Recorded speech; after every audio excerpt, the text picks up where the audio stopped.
Hello, welcome to the December 16th, 2022 Club Cubase live stream. I'm going to do a quick audio test and then we will go ahead and begin. Bear with me just for a moment.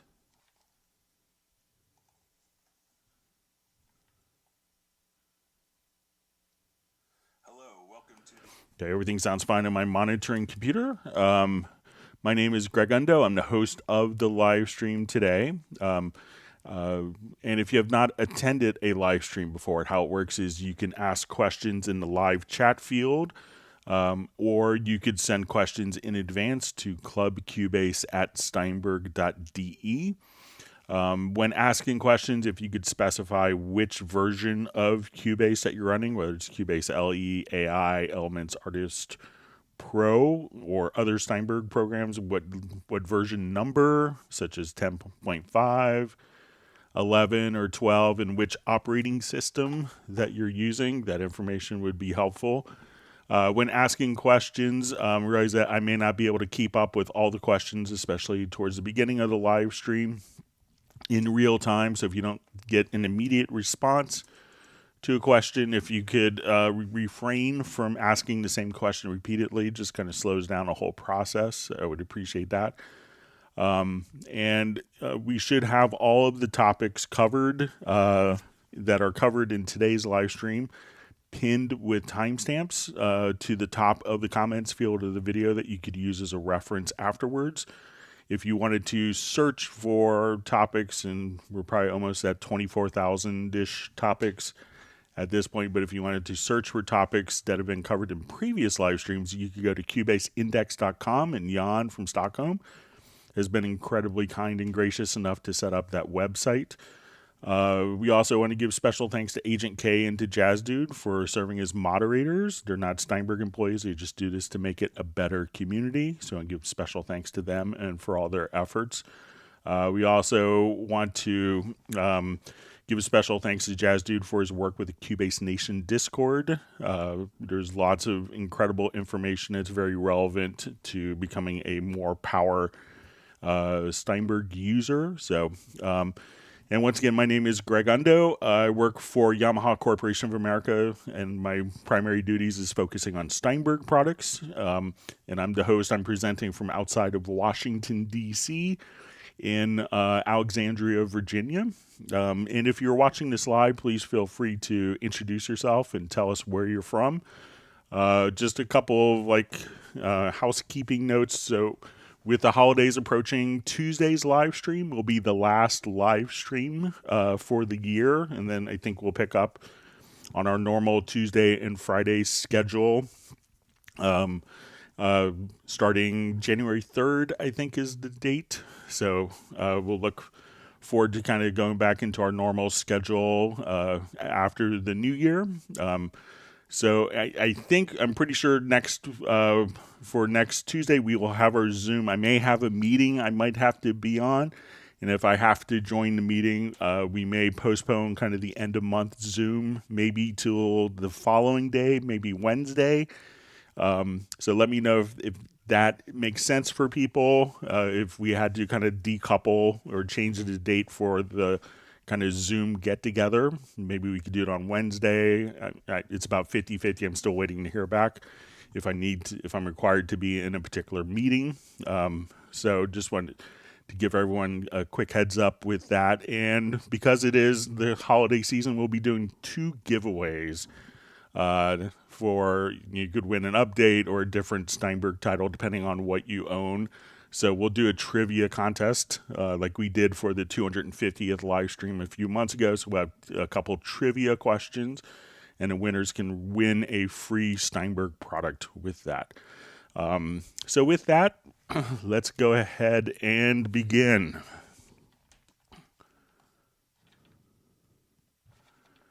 All right. I know we had a couple questions maybe didn't make it into my chat copy that I copied over.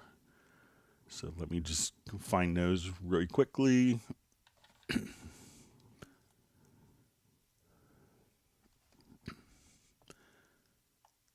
Okay.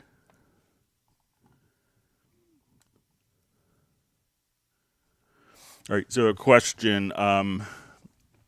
Question 1, how can I copy and edit my already existing project logical editor macros with your own? I don't want to delete my existing XML files and only to edit them. I read somewhere you can copy and paste in XML, but which file and where? App data roaming, Steinberg, Cubase 1164 in my case, key commands, XML. User preferences, XML. Thank you. All right. So if you wanted to carry over different key commands, and it's going to be in the roaming folder, and I'll kind of show you the same thing. But if you wanted to find the location, it's going to be different on Mac. But once we kind of get stuff set up here, I think you'll be able to kind of find the same structure. So let me just go to Finder. And I'll go to my library folder. And then when we go to presets, here you'll see like the key commands preset, and then you'll see logical editor and project logical editor presets. So you could just see these and copy those particular files into that folder. So just in the same basic folders structure that you have there, you could just copy those in. All right. And our question, just close this out. It says in a 1 bar, which is a meter of 4/4, all the notes are 16. So there's 1/4 of a bar, 4/16 notes, and in an all bar, and there are 16 notes, a value 16th note. I would like to select only the third notes from each quarter that are running in 16th, not every other third note. I would like at least each quarter total bar to select only the third notes. I would like to select only the third note and make manipulation of volume or other manipulations. Okay, so I think what this is every time that we have I got a clarification via email, thanks for the response, but every time we have a series of 16th notes here that we want to select the third 16th note before the beat to be able to do some manipulation on it, processing. So I created a logical editor preset for live stream. So if we come over to our logical editor, let's go to setup. And for this, I'm just going to choose select for demonstration purposes, and then we'll do some manipulation afterwards. So we're going to say type is equal to notes. And then we want to choose position inside bar range. And then we want to choose basically, what we see this column here is the division of the 16th note. So we say, okay, we want this to be from 0020 to 0030. And we can kind of see graphically within a measure what position this would be. And then we just want to basically add different beats here. So we're going to do the same thing for beat 2, for beat 3, and beat 4, basically. And one of the things that's really important is that you just have the Boolean condition for these notes selected for OR. So right now when I say, so what this will do is in this particular phrase where we have just 16th notes, it's going to select the third 16th pulse of each beat. So we'll come over here, and then we can see that it's going to be the third 16th note. So once again, just kind of set this up, and if you want, I'm happy to kind of share this preset. But let's say we want to now transform, and I wanted to take the third 16th note and drop the velocity by 20. So in this, we're going to choose transform, and we're going to say, okay, we're going to keep our same target filters, what we want something to happen to, which is the notes that we had previously selected. And I'm going to say value 2, let's subtract 20. So value 2 in a MIDI note is velocity. So now it's going to take every third note or every third pulse as opposed to every third note, and then just simply drop the velocity of those particular notes. So again, with the logical editor, you could say, let's select notes that are in position, and you want to choose inside bar range, and then you could just put 0020, 0030, and then in the column to the left, just add, this would be for measure or beat 2, beat 3, beat 4, and then at that point, you could do manipulation on that. So let me know if that's helpful and helps with that. All right, let me just go back to the live chat. And thank you for the clarification on the emails with that. All right, so we have a question. Is there a new major Cubase update coming anytime soon? So realize that, Cubase was just released in March of last year. So I think if we did an update within 8 months, that people would be upset that we were trying to, be money grabbing on them. So, I would say that, usually the product life cycle is more than a year. So I don't think there's anything imminent coming soon immediately. So, but realize that the teams are always diligently working on stuff. All right. So we see Benny checking in from Sweden. All right, so we see a question from Funmakers. Hey guys / girls, is the session going to start right from here, or do I need a link to get in? So it's just right here. Just simply ask your questions, and you could watch and learn all sorts of other tips and tricks from other people's questions. All right, we see Uno Memento checking in from a 22 degrees centigrade in the morning, 50 centimeters of snow in Finland. All right, and we have Jan from Cubase Index. We have Robbie Bowling from Dallas, Texas. All right, we have Alexander Plasko.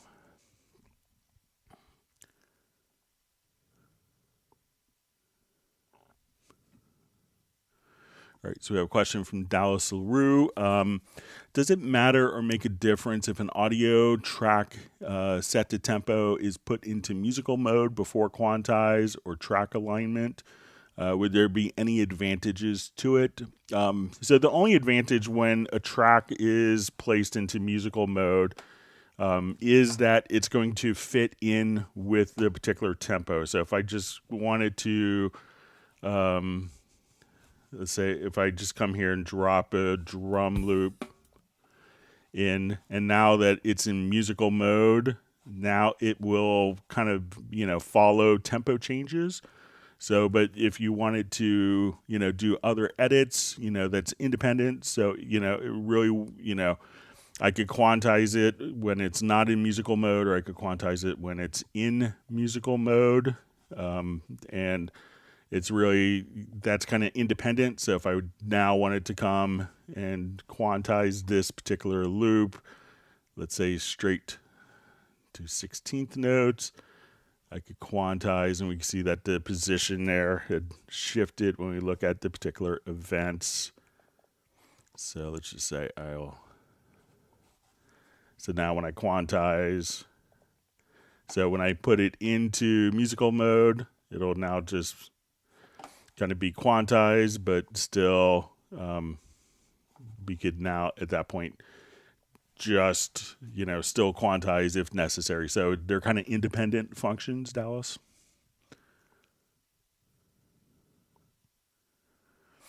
All right, so we see Tess Landicap says he forgot to send this question in advance. Sorry, but perhaps it'll be possible here. Yeah, just ask questions. We probably get 95% of the questions directly in the, probably get 95% of the questions live. Okay. All right, so we see Funmakers had sent this question by email. It's the one on recording. So maybe if you tell me which question it was, Funmakers, then I might be able to get to it. we usually kind of wait and do the mailed in questions a little later, but if you want to just comment which question it was, we could probably get to it a little earlier. All right, so we have Patrick Becker checking in from Germany. Thanks for joining us.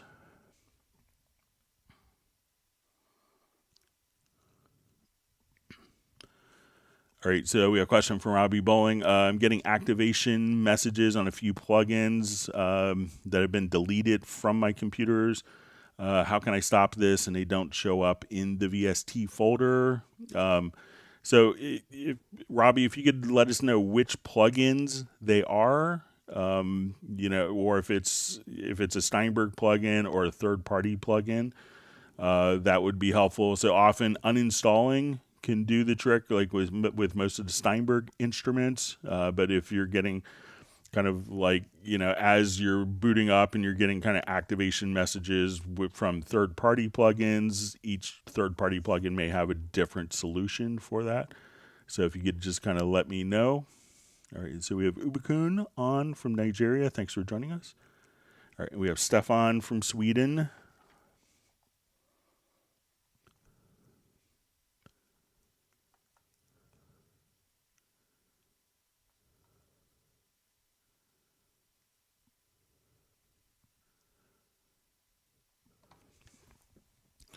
All right, so we see a question about MIDI remote for encoder knobs. For example, when assigned to EQ frequency, no way to have a fine tune.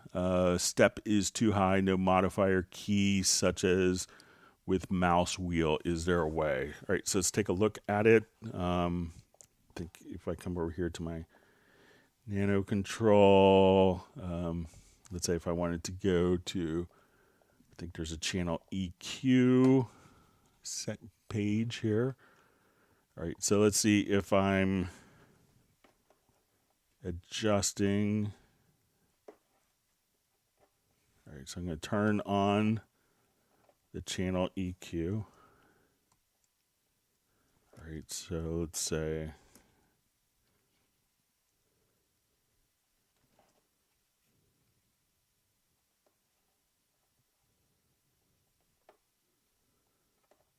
okay, and let me just go to, all right, so I'll take this EQ, and now I'm just going to adjust the fader for gain. All right, so let's say if I want it to come here, so usually like with the mouse, we have kind of like hold down the shift key, but let me see. So let's say if we come to this particular knob, let me just go to the setup of this and see if there's a way to change the knob.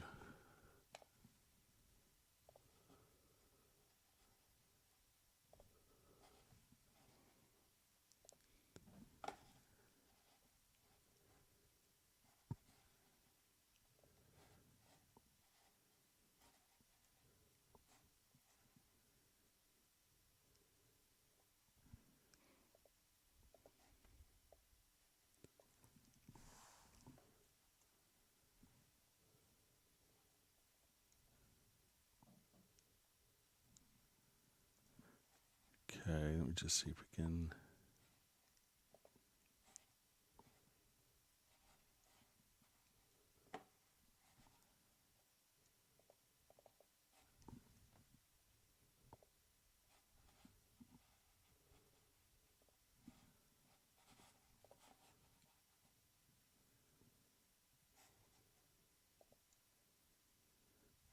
Just see, there may be a way. I'm just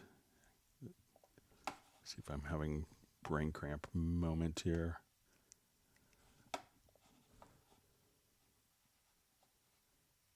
Thought it would be.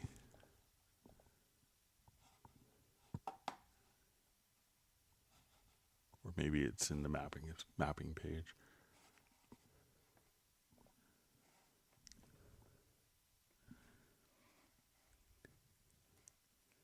All right, so if you go to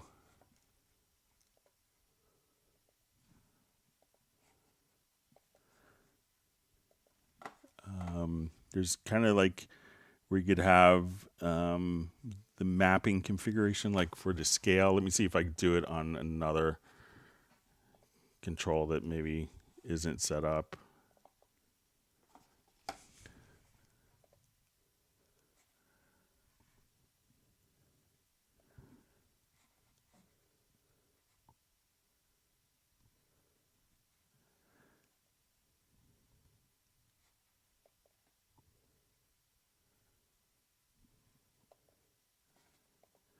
Yeah, I don't think that's going to work. Let me just...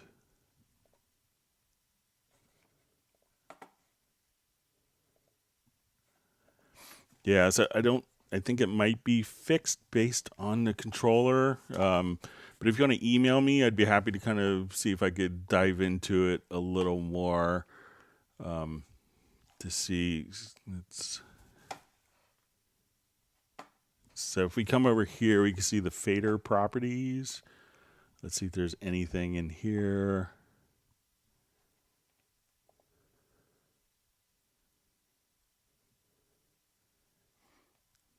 Yeah, I don't see like a fine control mode, but I'll play with it. If you want to email me at clubcubase@steinberg.de, I'd be happy to kind of check it out over the weekend.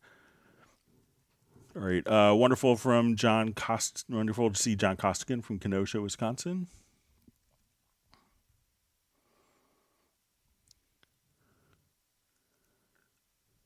All right, so we have Barun Chakraborty says, joined this session for the first time today. Welcome. Feel free to ask any questions.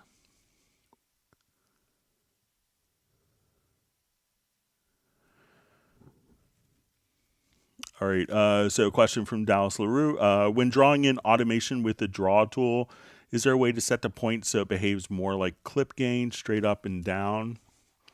Okay, so let's say if I have automation here.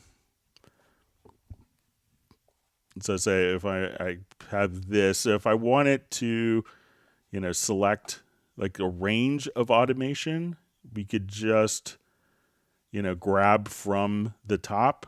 So if I wanted to just take like, this particular range of automation and raise and lower it. So as soon as we select automation, but let's say if we have like 2 points here,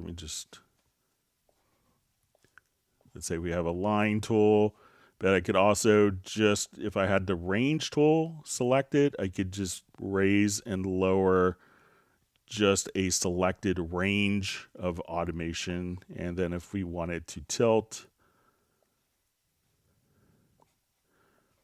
we could do this and kind of increase, or if there was a lot of changes and I wanted this to be more compressed or more kind of expanded for the relative differences between them. So, with this, try to just select the automation, and then you could increase and decrease the automation like so. So let me know if that is what you want to do, Dallas. Wonderful to see Peter checking in from Montreal.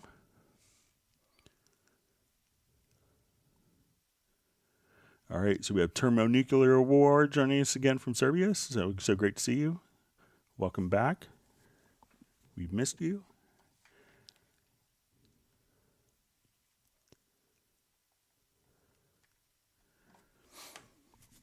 All right.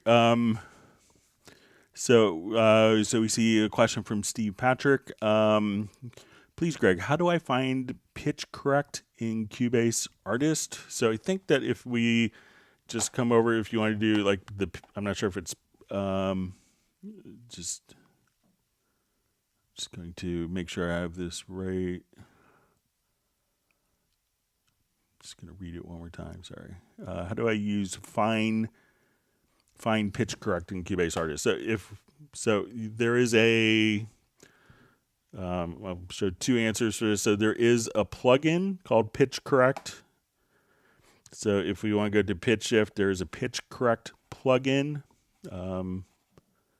that comes with Cubase. You could do that, but if you wanted to just do like fine pitch correction, when an audio event is selected, at this point you'll see on the info line you could transpose, and the transpose settings here are by semitones, and these are by cents. So we could have 100 cents within one semitone. So, and that will just kind of change the playback in real time. So select the audio event and then just come over here, transpose for semitones, or go to fine tune for cents. So that would probably be more of a fine pitch correction. Let me know if that's the kind of thing you were looking for, or if you're looking more for like the pitch correct plugin, which you could put on vocals and kind of make it sound in tune in real time.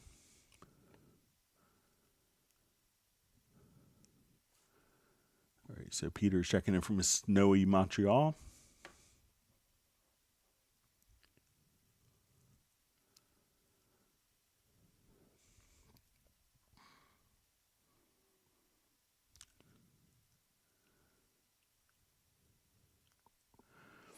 All right, so we see from Richard Starr, can you show how to use MIDI Learn to set any MIDI controller encoder to control any Cubase parameter? Okay, so let's say if we have, you know, it could vary depending on the plugin. So if it's a lot of different parameters, so let's say I'm going to, you know, come over here. Let's say I have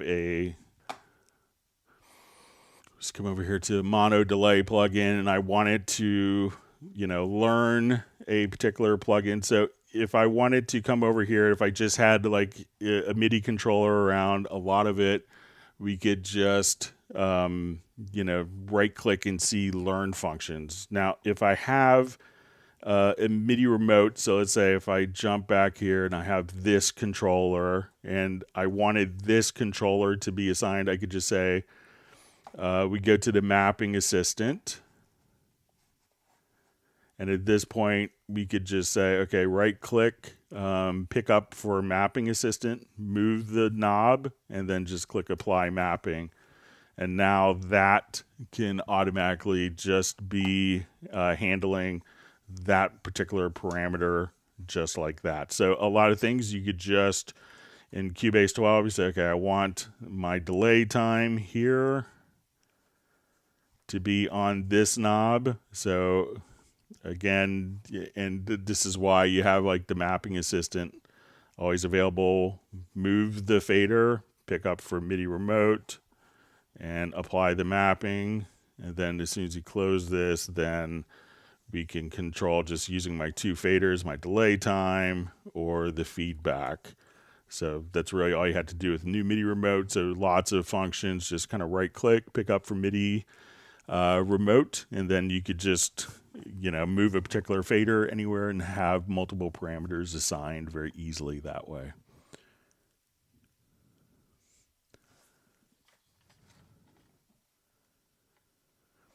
All right, so we see from Noah No Burns, I just see great, thank you. So hopefully, yeah, so hopefully I got it right from your email. So, all right. Thanks for the email confirmations. All right, wonderful to see Soren from Sweden. We hope you're continuing to recover well from your COVID.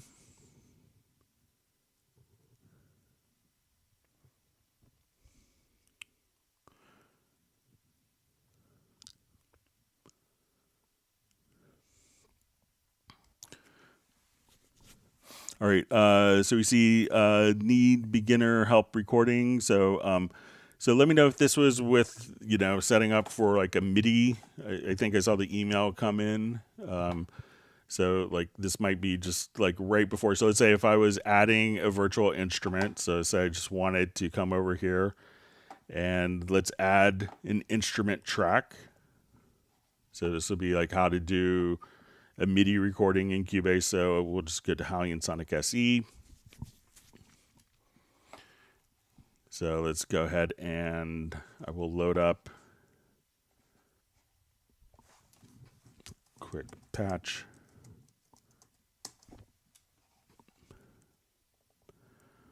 Okay, so now As we do this, you want to make sure that this track is record enabled so that we can hear what is going on. So now our incoming MIDI, as soon as we hit our controller, we should see activity here in the lower right-hand side of the transport.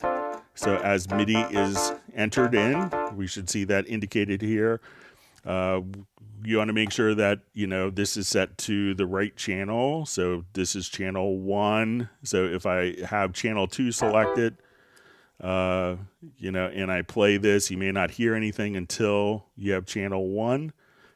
So, and if I wanted to, and if this was set to the wrong channel, we can see that MIDI, as I hit the keyboard, is going into this particular channel. But there's nothing there on that particular MIDI channel to play. So now we can say MIDI channel 1 is going there. So we have MIDI communication, and then all you have to do is just kind of hit record and your data will be recorded.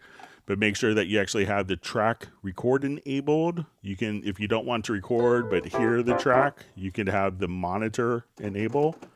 With none of those turned on, you hear nothing, because this is basically saying, take the incoming MIDI and put it here for recording, or put it here for monitoring, but not recording. So, and then hit record, and you should have your MIDI data automatically recorded just like that.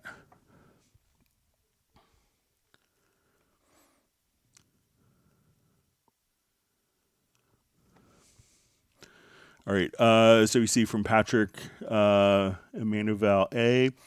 Happy to be here. Do composers always fill entire frequency? Do I need to fill it if I need to get a great mix? Every song is going to present different, opportunities, or I don't think of it as a challenge, think of it as an opportunity, and do what's right for the particular song. Some songs may be like really bass heavy and may not have any high end. Some may be like, an acoustic guitar ballad. So like, I heard Landslide by Fleetwood Mac on the radio the other day in a car. There's not a lot of low end on that, but the song works great as it is. So I don't, I do whatever the music dictates. And if you notice, a lot of great composers will orchestrate so that they do have a balance of frequencies that are presented to the listener. But they will contrast that as well. So sometimes you may have just the violins play, and then all of a sudden, to add more weight to it, you would have the low strings like the cello and bass come in and augment the string performance. So, every musical scenario could present, different and unique opportunities. So I think if you always think of it as being formulaic, that, the music sounds that way, whereas you're just like, okay, I just want to, convey this emotion, and what frequencies do I need to do that? So I haven't heard a composer say, oh, I need to add more frequencies around 200 in my composition. So they may say I need to add some bass to strengthen the main motif or theme. So that's how I would approach it.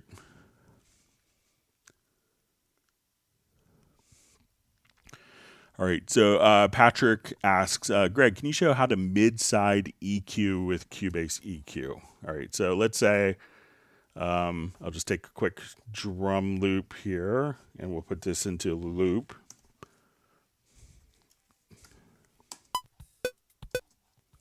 All right, let me just go to a different project here just to demonstrate this. All right, so when we apply EQ, we could think of our EQ as often, a lot of times people will think of it as like a stereo EQ, that you're equalizing both, the left and right channels, the same way. And then other people could say, okay, maybe I want to EQ the left channel differently than the right channel. But a third approach is, instead of left and right, thinking about mids, and we're not talking about mid-range, but the middle part of the panning spectrum, as opposed to the sides, like the left and right edges of the panning spectrum. So let's say I have this loop, and I will not record it. And I wanted to do, now the plugin that does this inside of Cubase is going to be frequency EQ. So I will come over and let's open up our EQ and go to frequency. So once we're on a stereo track, so this would have to be on a stereo track. You can't really do mid-side on a mono source. I'm going to grab, let's say, band 4, and I'm going to come over here so I could choose left, right, stereo, or mid-side. So now that we do this, we see that band 4, when we're in stereo, we have one control for band 4. But when we go to left, right, I can see that band 4 has a left and a right, and that band mid-side has different EQs on for the middle part of the panning spectrum and the sides. So let's say if I wanted to do mid EQs on the middle part of the panning, and I'm going to just activate this, which is really the auto listen for filters function. So let's say we play this, and now as I adjust, I'm only applying the EQ. I let go of the mouse, but we're only hearing what the EQ is actually doing. So let me go to the sides.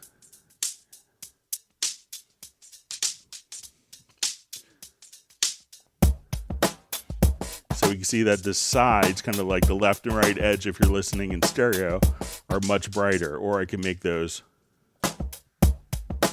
much, diminished. So this way we could have a separate EQ. And as we do this, we could say, okay, I'm on the side. I could even adjust, different cues. So if I wanted like my mids here, we could at this point just say, okay, I'm going to go to my mid-range, and I wanted to adjust the cue to be very narrow to just like where the snare is. So we could have independent cues, on the mid and side as well. So, but that's how you do it. So, use the frequency plugin, and that's standard, and then just put it into mid-side mode, and then you could click, okay, I want to EQ the sides. I wanted these settings for the mids, and I wanted that to be dynamic EQs for the mids and sides. So all sorts of great stuff you could do with that. So it gets to be a very powerful tool. A lot of people use it mastering to kind of make the vocals louder or softer within like a 2-channel mix. So.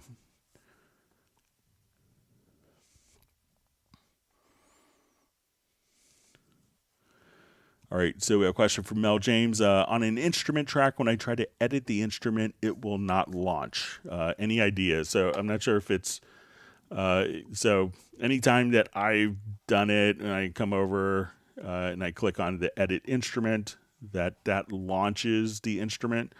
Sometimes, often when I hear this, it could be, check. So let's say if I close this particular window... so, because we have multiple windows going on, some people may have a window that's set to always on top over another window. So let's say if I come here and let's say we minimize this view, go to the Windows menu and see if you see this listed. See, like, okay, this is the instrument here. And if that opens up, it could be that, there's another window that is set to always on top that could be on top of it. So let's say if I come here to, my VST plugin manager, and this is set to always on top, that, so it could be, okay, when I come here, that, another window may be on top. So go to the Windows menu and check to see if it's, if that is showing in the Windows menu. But most of the time that should, and see if it's with every plugin, or if it's just like one particular plugin, then it may be an issue with the particular, with that particular plugin, but you should see it listed. But just make sure that there's not other windows that are just kind of blocking it by being in always on top mode.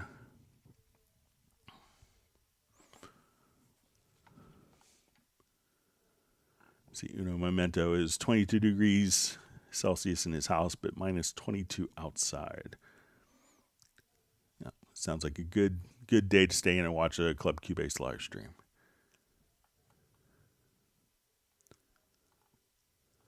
All right, my chat field just jumped.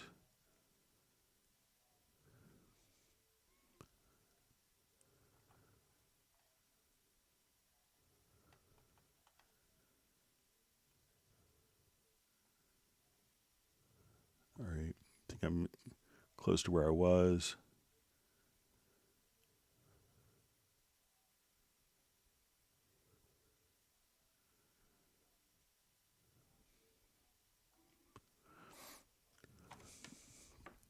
All right. All right. So we have Vincent checking in from Sweden. Thanks for joining us.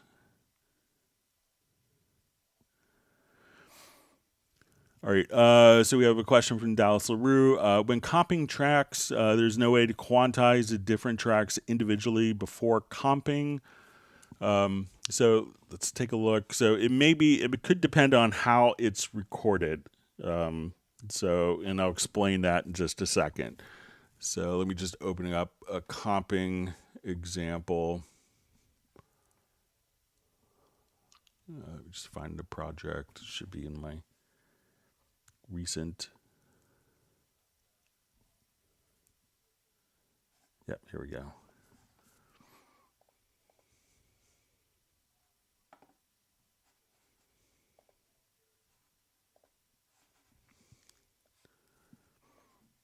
Okay, so let's say if I'm here, so let's say I select this with my comp tool. All right, and now we have that selected. Let's see if we can. So it looks like it did comp. So let's just take a look. Let's say if I add swing to it, and we'll just kind of blow this up, and we look here and see if it changes. Yeah, so that definitely changed. So it looks like that you could definitely kind of apply. So let's say we'll do quarter notes, and this should make little musical sense. But yeah, it looks like you could apply the quantizing beforehand. Now, sometimes when we do, let's say if we have a cycled recorded part, I'll show you just what I was referring to earlier. So if it was recorded kind of in a cycle mode, so I'll just do a quick loop here.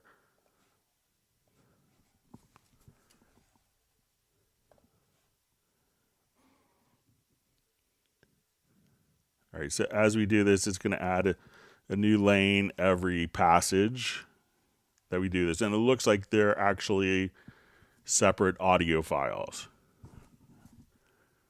All right, but let's say I now would drag this, if we go to our pool window, and if we drag the audio file over, so let's say, okay, so we have audio 01. That what this is it's one audio file, and this one audio file comprises of these audio files. So what the comping does is when we look at it in the pool is it makes regions So we can see that these are regions, and this would be basically take 1, 2, 3, 4, 5, etc. So in essence, it could be one audio file. So if you wanted to take a look at the particular regions, if you wanted to, if you did it in a cycle record, what you could do is just go to the pool window, and then if you just right click on the regions and go to audio and say bounce selection, we could now create the actual audio files themselves in these regions that were the short parts, the short regions of a longer contiguous recording can now be separated out for individual processing. So if you did it in a cycle, realize that, you may think that you're doing a file, but it may actually just be a region of a longer file. So let me know if that's helpful, Dallas.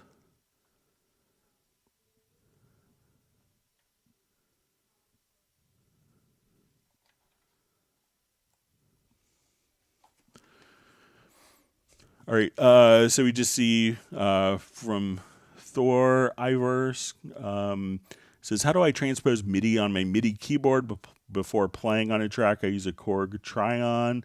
Now I had to play something and then transpose. So generally every controller I've seen has a transpose function. But if not, so let's say if I want to add an instrument track. So let's just come over here. All right, so let's say we have, so I'm going to play just a C note here. I will go to the MIDI inserts. And then as we go to the MIDI inserts, we could just say, okay, just for my MIDI monitor. So we'll look at this. So we can say, okay, I'm hitting C3. Okay. Now, if we go to, let's say, a different plugin, let's say MIDI modifiers, at this point, we could just say, and we'll open this again. So we'll have, okay, so we could transpose after the fact, but probably the easiest way to do it if your controller doesn't have the capability is just to come over here to, so we'll open up the MIDI modifier, and we have what we call an input transformer. So here I'm going to say, well, let's do it for the track, and let's open the panel. So we're going to say, we're going to transform this C note, and I'm going to say we're going to transform events that are equal to note, and we're going to say value 1, subtract, let's say 1. So now when we want to come over, so let's see if we're doing this right.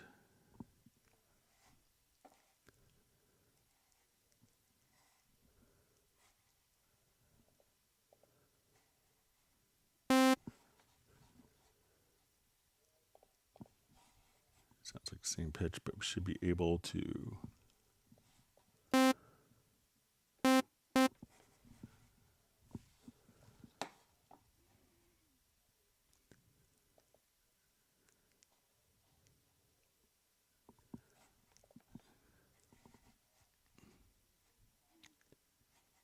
right, so it should be type is equal to note. Let me just.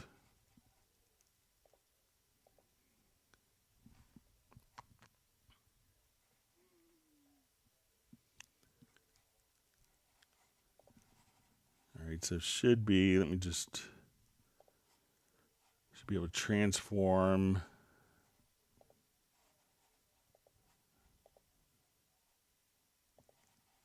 these particular notes. I'll just try this one more time. Say none.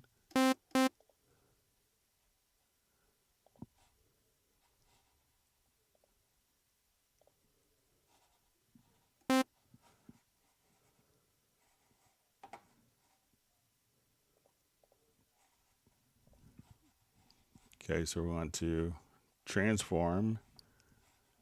Type is equal to notes, and value 1, which is the pitch, we will add. Yeah,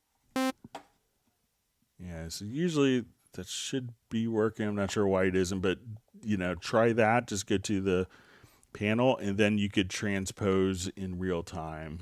So I'm not sure, it should be. I'll just try it on our project here, just to make sure I'm not going crazy.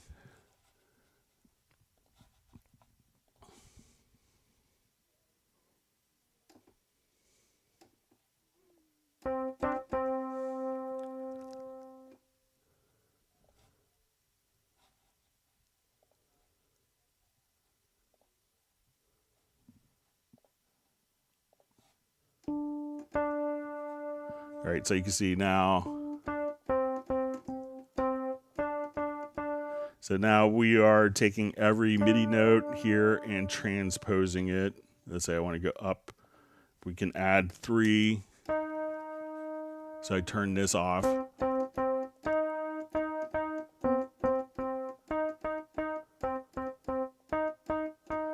So that's how you can do it. And again, it's just the input transformer. If you're on Cubase 11 or earlier, the input transform is a little icon that was right there. So, but generally it's always going to, I've seen very few keyboards that don't have a transpose function. Maybe like pianos. So.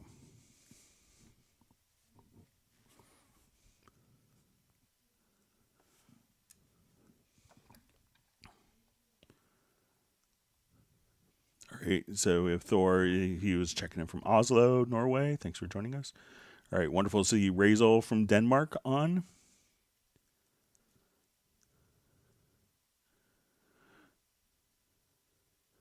All right, so we see from Quentin S. Do you know if they answered my question sent in the email a few days ago? So I think if we go to this email, let me just go to the project. I think this is the one Quentin had sent in. So let me just.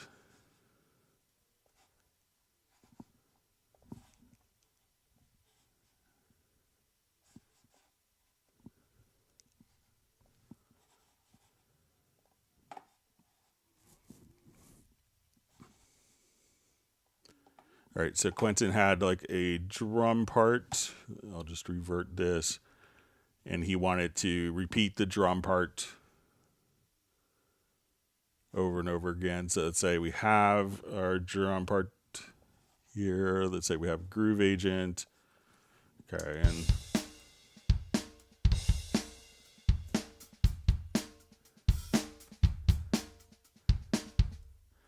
all right, so he wanted, I believe Quentin just wanted to have this part continue over and over and over again. So he was like, can I just go to the bottom edge here and extend it out? So if we go to the bottom edge and extend it, all we're doing is telling Cubase that we're going to take this event and give more space within that particular event. So it doesn't have any impact on any of the data within the particular event. If you want it to take a particular event here and duplicate the whole event, you could go just to the right edge and it's in the center and just drag it out like so. And Quentin was nice enough to send a video, and in the video, I think what you did is you basically took one beat and then you kind of, control or command duplicated that. And if you do that, that may not sound.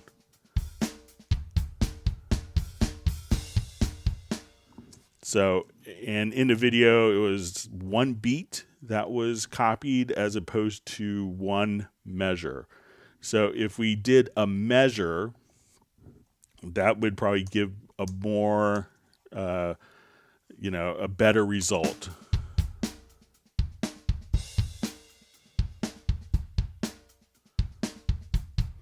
Now, one other thing that I noticed in the video that was sent was when we looked at the video in the drum editor. So I will come over here. Let's look at it in the drum editor. That the first notes, like the kick note here, wasn't necessarily on beat. So if we wanted to, you know, I don't think it was maybe that far out, but so if you selected a bunch of where a lot of the notes were subtly out of time, so let's say, okay, I want to take this and we move, you know, the downbeats, that when you make a cut of an event and let's say the downbeats are off, that as we duplicate the events here, and in the case in the video, it was also the downbeat was off and it was only that one particular beat. So make sure that, you know, you have, so like a lot of times you're making, like let's say in this I have a fill, but if I wanted to just grab the range selection tool, I could do that and hold down the Alt key or Option key, and now I could just kind of drag, and let's say when we come and switch back to our object selection tool, I can now just copy. And if we listen to it on the grid,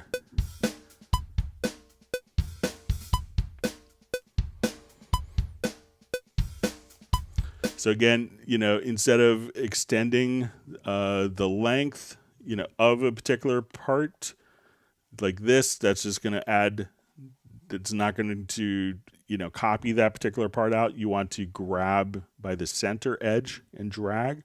And when you do that, make sure that you have probably a whole measure is better to copy as opposed to one single beat, and make sure that the data within the particular event that you're copying is on the beat as well. And then you should be able to get it to kind of work very easily with that. All right. All right, so we have Michael Jensen checking in from Jensen Studio in Denmark. All right. All right, so we see Robbie Bowen clarified the plugins are from Slate and we're on the iLock cloud. They were uninstalled. Yeah, so you might want to check. I know that's, I think it's kind of a feature of iLock licensing that it will tend to always want you to do that. And, you know, it could be some companies find that as a good sales incentive. You know, for it's like, oh, I'll just buy the plugin, so I stop getting the message. So you may want to check with Slate on that. But that's just how the plugin is, the actual plugin is causing that message to come up, or the licensing through iLock is causing that to come up. And it's not really anything that we could set in Cubase.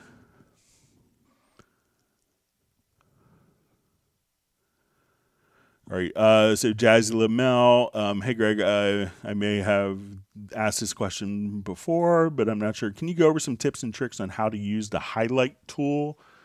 So is the highlight tool, you know, the range tool? So let's say if I have, and I'll just get to a different project and we'll show.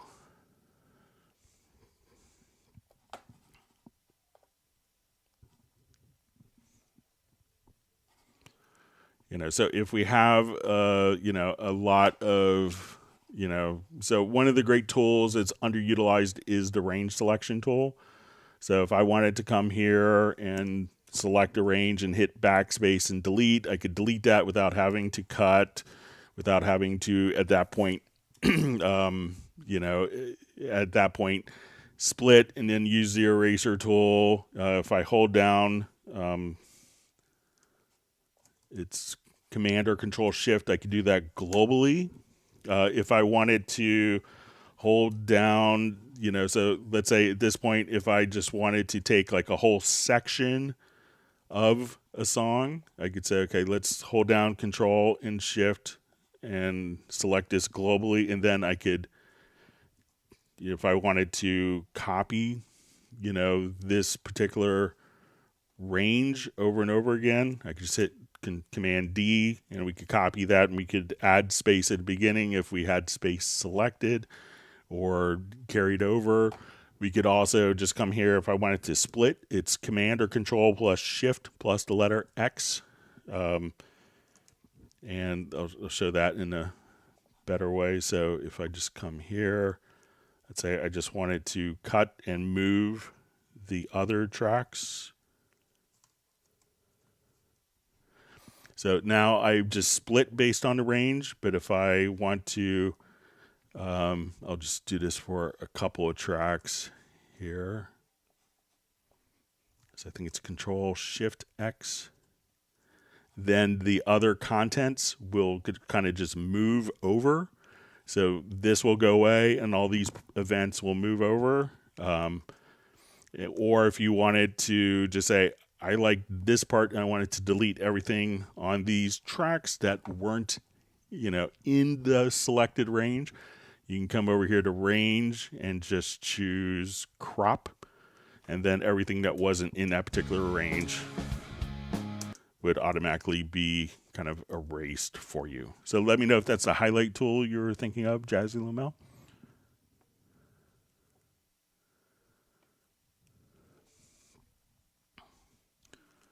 So you see from Tesla Handicap just says, yeah, that's it. The shift key doesn't exist for the MIDI controller. No way to be accurate.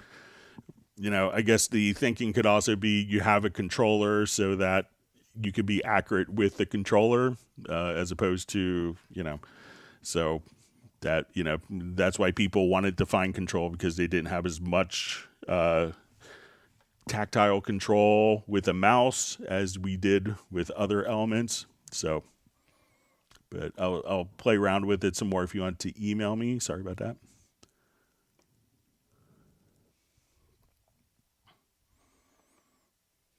All right, so we have Wilhelm Kampmann just saying good evening. Thanks for joining us today.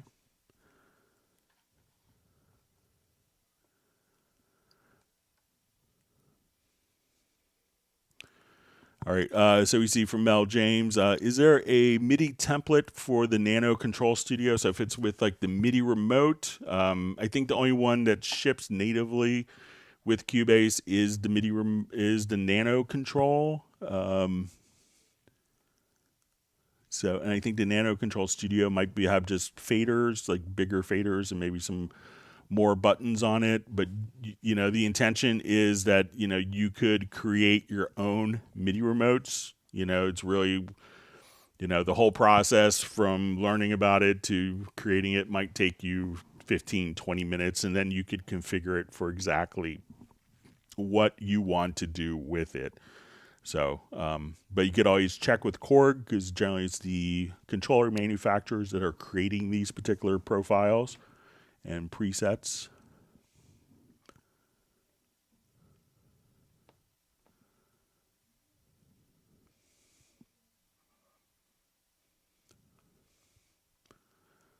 Okay. See Mel James just saying it's freezing in the UK as well. And Thermonuclear War just says crazy weather train here in Eastern Europe.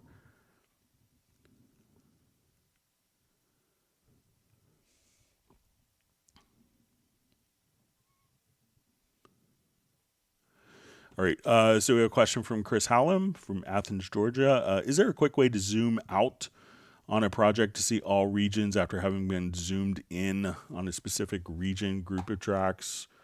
So let's say if you, let's say we're kind of zoomed into a fine detail here.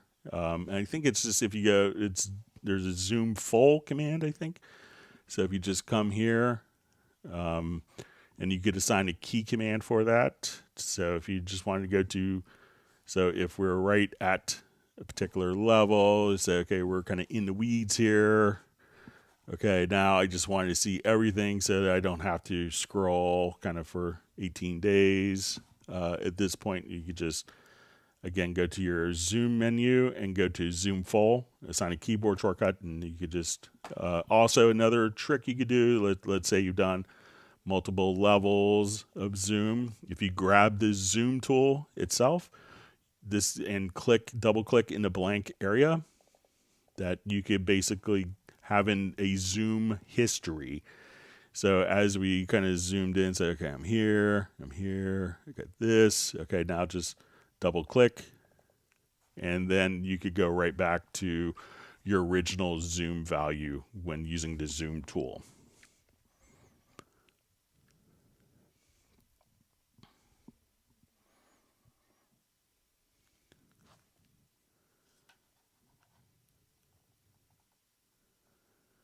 All right.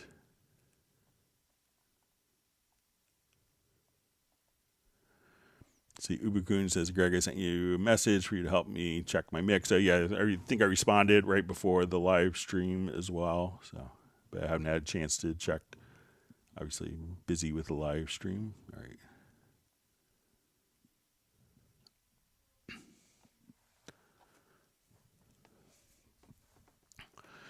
Okay, so we see from Soren, Greg, I'm about to quit using the email address used in the Steinberg store. How do I switch email for the Steinberg store? Isn't all my purchases connected to the email used in the store? So I think it's going to be, I'm not sure if it's completely tied to the store, or when you go to activate it, that is when your email, that's the critical email. So I think that, you'll get a code from the email, and unfortunately I get to use the software and I don't have to purchase it myself. Steinberg is kind enough to, give me free software for doing these types of live streams and stuff.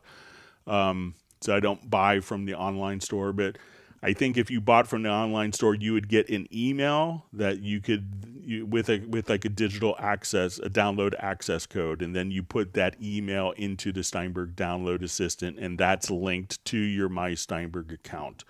So I think you're okay, but if you just go to the AskNet, and I'm sure you're able to change your email address there.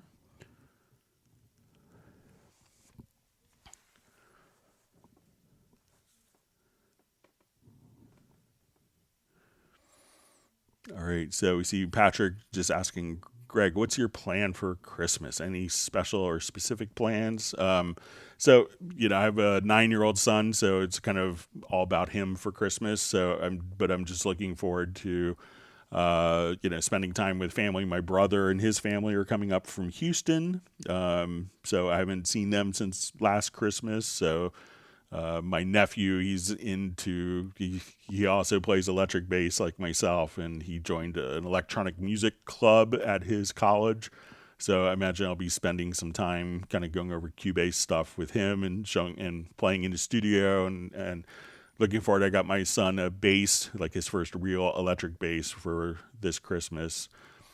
So I think he's really excited to have like his first kind of real instrument. So I got him kind of a Harley Benton kind of Rickenbacker inspired bass that he really liked the wood grain on. So, but other than that, just kind of taking it easy. Usually, in years past, I would travel kind of incessantly, and Christmas was my time to kind of be home. So I'm just looking forward to being home with my wife and son and seeing family. So. All right, so we have Valley D in studio checking in from Lawton, Oklahoma. Thanks for joining us from Oklahoma. All right, so we see from Ubukun, Greg, when would be a giveaway of Steinberg product this year? So the next live stream, we'll be doing two giveaways, and it really kind of depends on what you own. So we don't want to give you a Cubase 12 upgrade if you have Cubase 12. So we did kind of for our 250th COVID live stream, we did a giveaway of products before, and we did a trivia contest of, all the questions were based on people in the live stream. So live stream attendee trivia.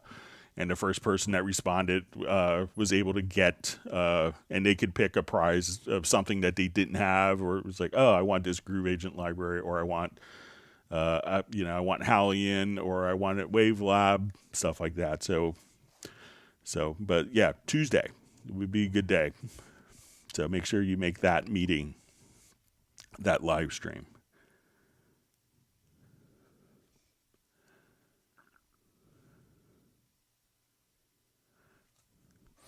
All right, so we have Secret Studios Jay asking, both being new to Apple and also setting up of new audio gear settings in Windows, which I've never needed to dive into.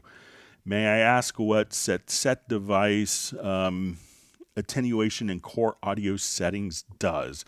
All right, so what happens a lot of times is, some people would set like their volume here for, like, let's say you're using the built-in audio like your MacBook Pro speakers, and some people may have this volume turned down here. So when we go into the core audio settings, so let's say we come here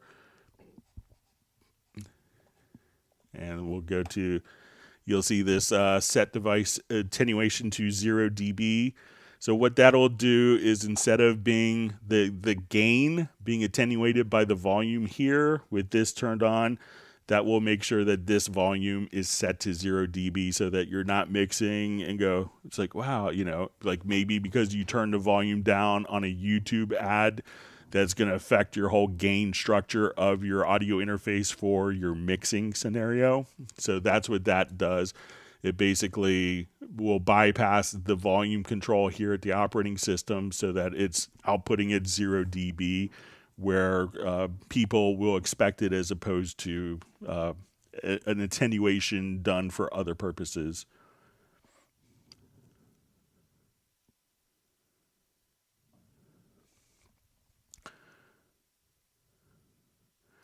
Okay, so a question. How do I set up my VST search by vendor? I used to be able to do that back in version 7, but I can't figure out how to do it in 12. Okay. All right, so let's say if we were searching, so say, all right, so I was going to, I don't have many third-party. All right, so let's say if I was adding an effects track,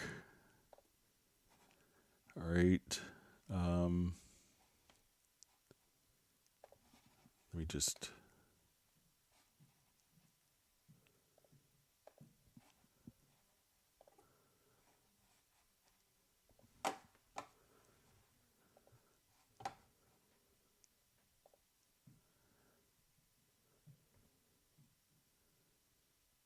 all right. So I think if you come over here, so here it looks like the search is by name, but let's see if, so I'm not sure if you're looking to add the plugin there, or if you wanted to, like when adding, let's say, an effects channel, that you come here. So let's say if I search for,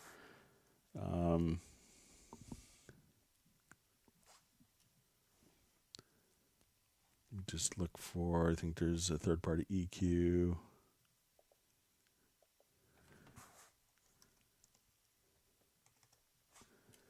And this may also, one thing to check is if we go to Studio to VST Plugin Manager,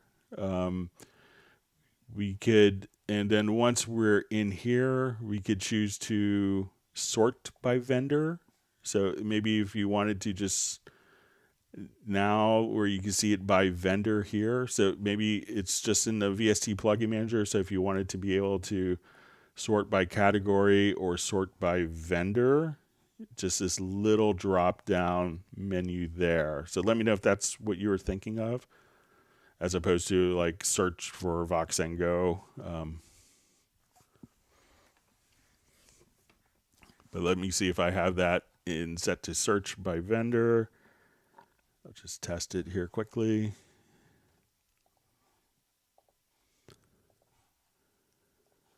Okay, so now I wanted to add an effects channel.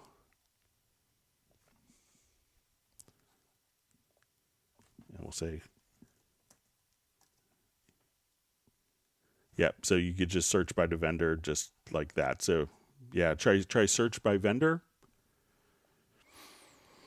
I'm gonna set mine back so I don't get.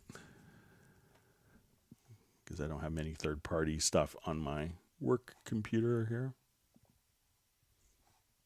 So I'll set it back to category. So again, yeah, just VST plugin manager under studio, go to the right, far right upper top drop down menu.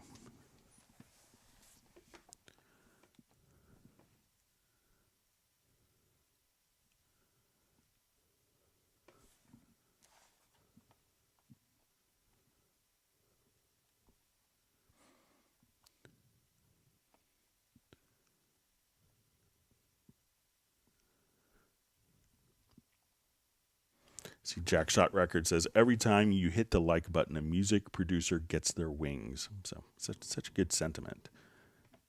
But make sure you do it an odd number of times, because if you hit the like button twice or 4 times, then it cancels it out. So.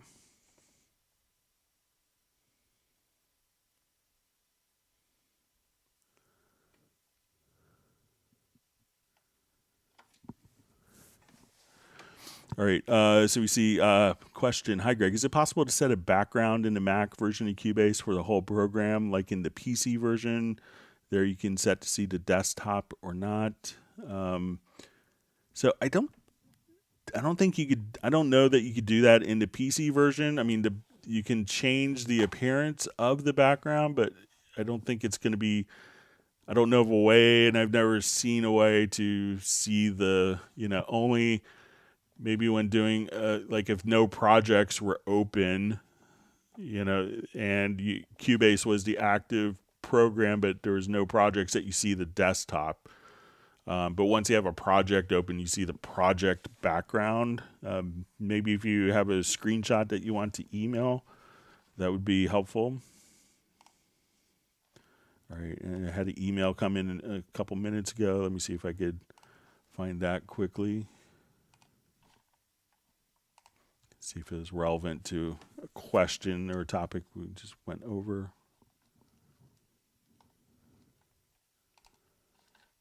Bear with me just for a moment.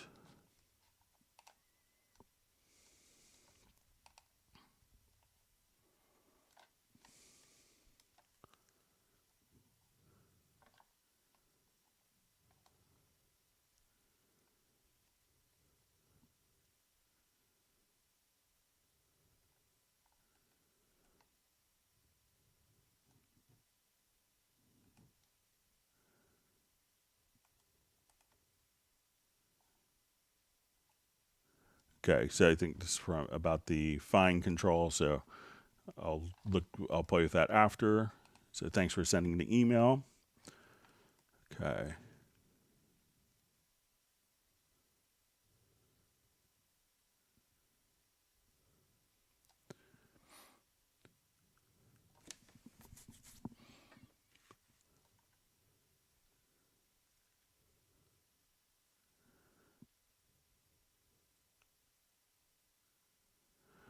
All right, so you see from Thermonuclear War, says automation delay trick, first do Chemical Brothers in It Doesn't Matter song. So I'm not familiar with that project or that song, but often when I kind of get something that's like, okay, do a delay trick, it might be something. So let's say, if I was listening to, let's say,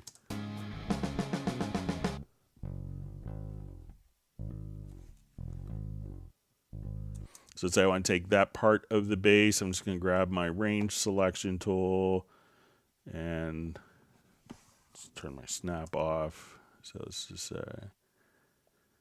so I'm going to grab that part of the bass and put a delay on it. So maybe if you could, I'm sorry, I'm not familiar with the project, or with the song rather, but here I could just say, okay, let's come over here and put a delay on this. So say, okay, let's put a dotted quarter note delay, so that will process it on a particular file. So now we listen to it.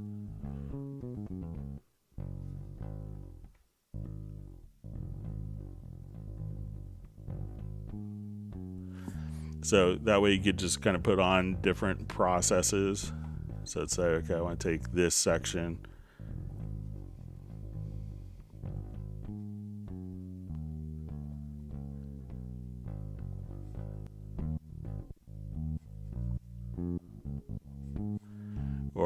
wanted to switch that effect to remove it. So I just want to process a section of the audio. So say under modulation. So I just want to put a phaser.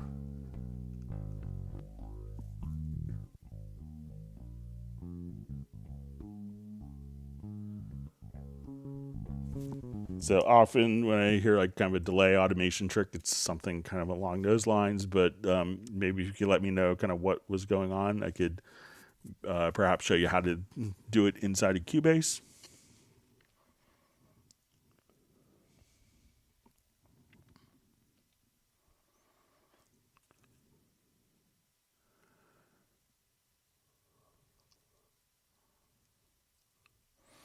All right. So Ubukun is just telling people make sure you go to buy to go if you want heat, to visit a warm climate. All right, so Rob asks from Tarpon Springs, Florida, when I open an older project which is missing an audio file, what is the best way to search for it? There is a search function once you actually, let's say if I open up, I think I may have... Here, I'll just go to this. Sometimes you may get a search message if it's still being referenced. So let's say if I open up that project, I may get a missing file message.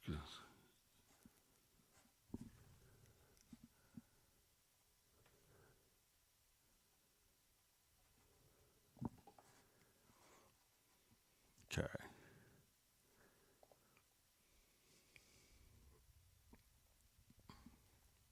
All right, so here we have missing files. So these files were deleted, but there is just a locate function here where and if you have an idea, oh, maybe it's in this folder or it's in that folder, you could direct it to there. If you still can't find a particular file, you could do just like an operating system level search for that particular file. And then you could, so you could, search, a particular folder. You can make it not case sensitive and just say, okay, I want to search all folders or search a particular folder.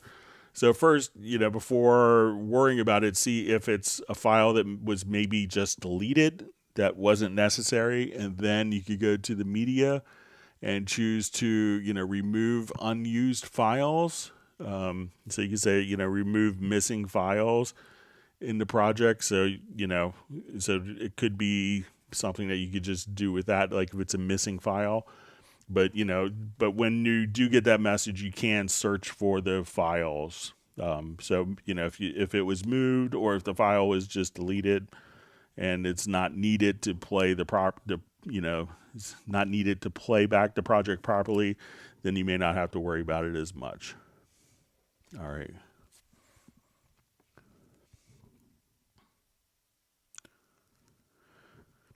All right, so we see from Quellen, hey Greg, question, is there a possibility to expand the MediaBay with the own one-shots? So, anytime that you go to MediaBay, like if you wanted to go to a particular file, you could just come here to the file browser and, you can say, okay, I want to go to documents and at this, I wanted to, this is my folder where I have all my one-shots. What you could do at this point is right-click on a folder and just choose to add favorites. And so we'll call this Quellen. So when I just jump here, I say go to favorites, and here's all the files there. So that could be all of your one-shots. So if you wanted to store, a particular, location with your one-shots, go to the file browser, find that location. It's just a common directory tree, right-click, add to favorites, and then just open it directly from favorites from the home screen of the MediaBay tab there. Let me know if that's what you meant.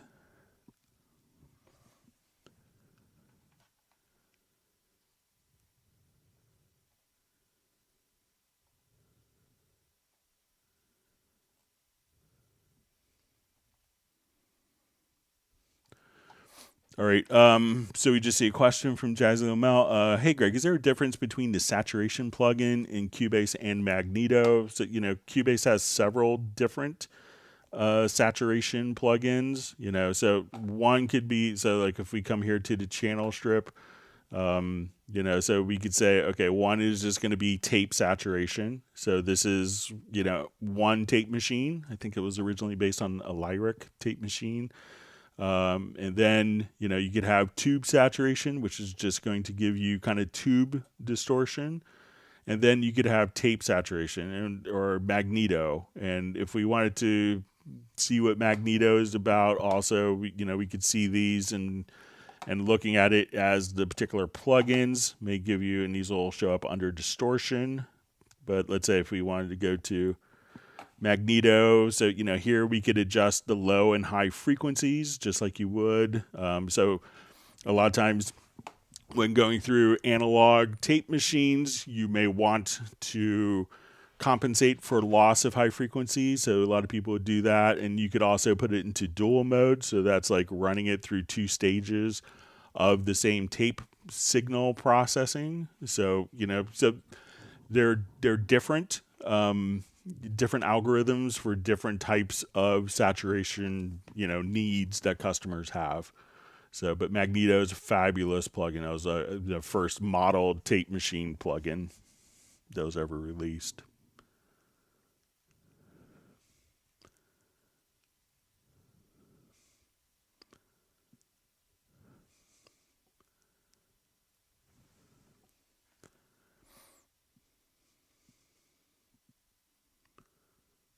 All right, so we see from a question from Utopia. Hi, Greg. How to change a karaoke instrument to another scale, and how to detect what key is it in before transporting it?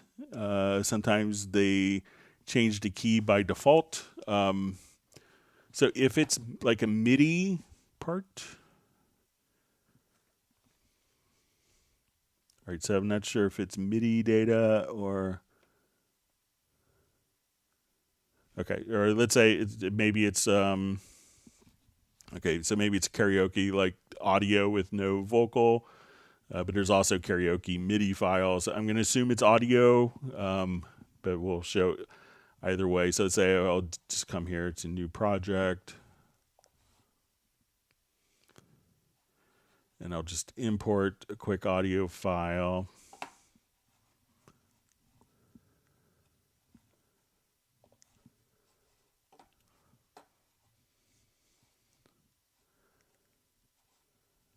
I'll just try. Okay, so at this point, I'm going to, so we'll just play this. So let's say I will. Okay, so I'm going to play this, and I'm going to add a chord track.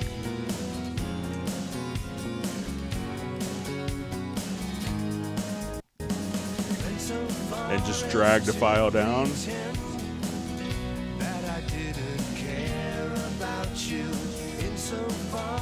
And here it'll tell you the key that's in and the chords.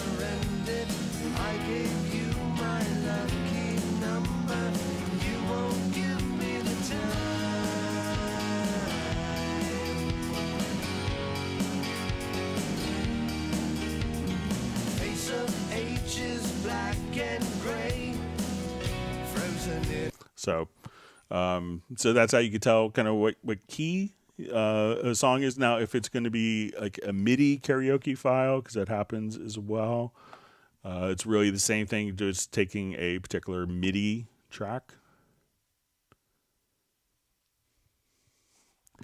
and just dragging the MIDI data to the chord track, and then that will tell you what the chords are directly from the MIDI data. So let me know if that's kind of what you were looking to accomplish.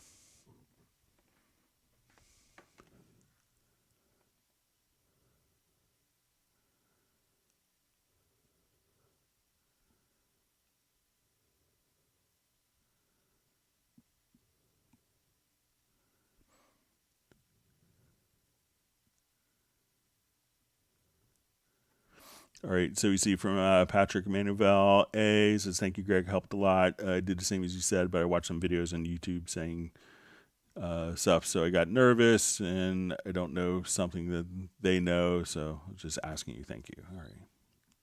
Yeah, generally with DAW programs, you're not going to set off a nuclear bomb, so you can always try and undo. So,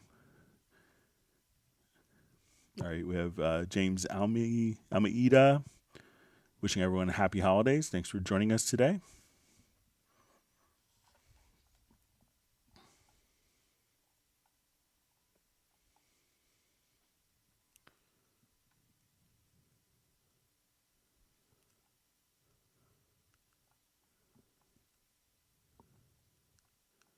All right, wonderful to see Captenergy Music from outside Harrisburg, Pennsylvania, joining us.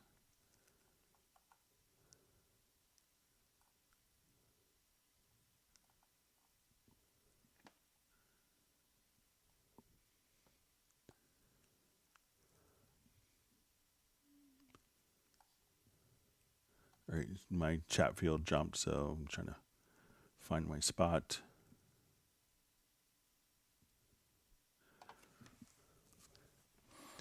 All right, so we see, all right, so we see different discussion of climate. All right.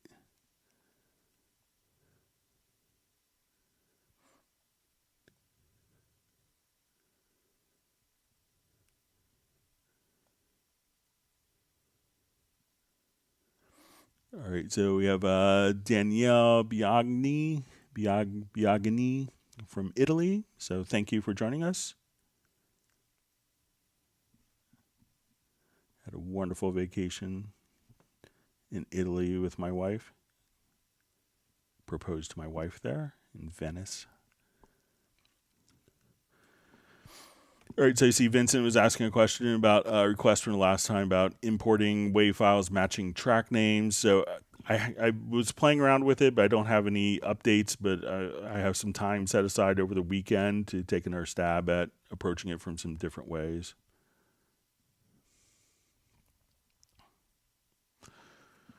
Okay, so we see from Utopia, I have a question related to pan law. Can you demonstrate it, how it works with background vocals in different settings in Cubase? Okay, I may have a pan law project here. I may not be dealing with vocals, but let me see if I could find it.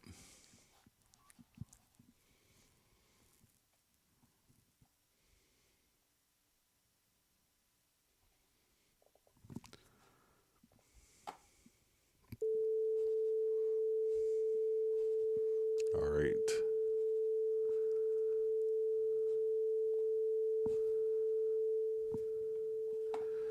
All right, so let's say I have, let's see what my pan law settings are. So I'll go to my project setup. I'll just go ahead and we're going to say we're at our stereo pan law is at -6 dB. All right, so if I do this right, let's say if we pan the track. All right, so kind of what pan laws will show us. All right, so let's say, so we can see that we have, let's just pan this here, and I'm going to play this track. Now, if we watch our stereo meter, so we're at -6 dB, that, I'm trying to remember how I had this project set up to show it. So what pan law is going to do, basically, if we double a sound, through physics, that's a 3 dB increase. So if we wanted to switch kind of our pan laws, so that if we have two tracks and we combine both of those tracks in the center, that should be, that should, double it by 3 dB when we combine both channels in the center. So what pan law does, and people sometimes will use it to get a wider sound. So they'll say, okay, I want to set my pan law to be even so that when we're panned, that it sounds wider to us. But in essence, all it does is it attenuates the panning in the center. So it will just kind of attenuate that. So the outside panning doesn't get louder. The center part of the panning gets quieter to compensate. So, some people will manipulate the pan law. And so let's say we set it to 0 dB. And let me see if I can remember how I had this set up.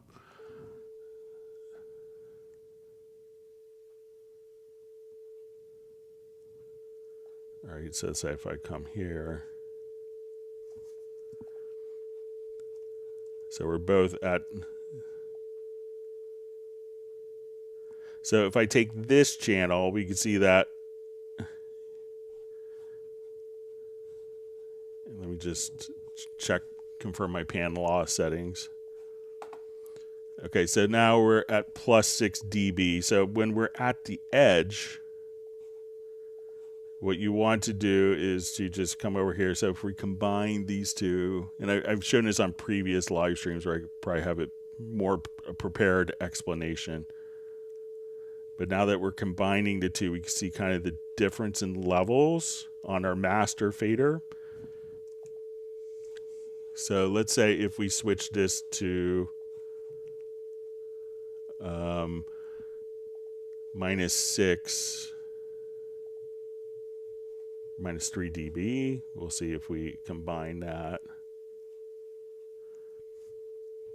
Yeah, so I'm not doing a good job on the explanation of this, but it doesn't, so it could make stuff sound wider in the overall mix because the panning levels can be, attenuated in the middle so that when it goes out to the edge, it doesn't sound like it's not losing the amount of audio energy when it's panned hard left and right. So that's the basic gist of it. I could try to have a proper way of showing it on Tuesday's live stream.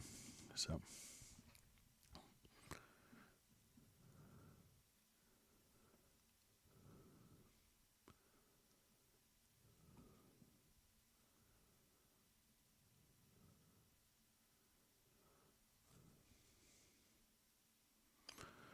All right, so you see a question from Danielle. What happens when I try to put a stereo plugin on a mono track? So with how it works out, like when you drop a plugin into, like if it's a VST3 plugin and you drop it into an insert on a track, the plugin will assume the channel configuration of the particular channel. So if you want it to be a mono source, because if you're doing a vocal and you put a compressor in it, you may not want a stereo compressor. You want it to be a mono compressor because it's a mono source.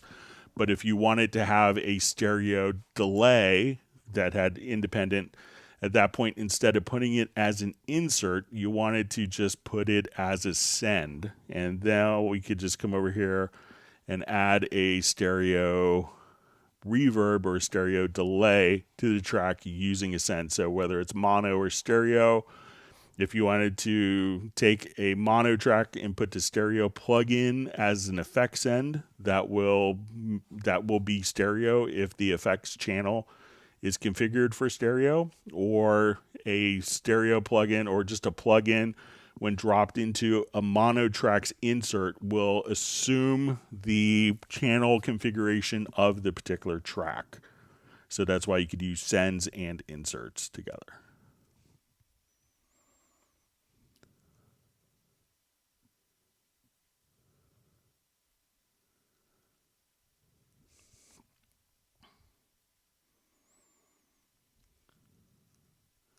See, Ubakun just says to John Koskin he loves the workflow of Cubase for production, mixing, and mastering. And he loves the channel strips are killer. All right.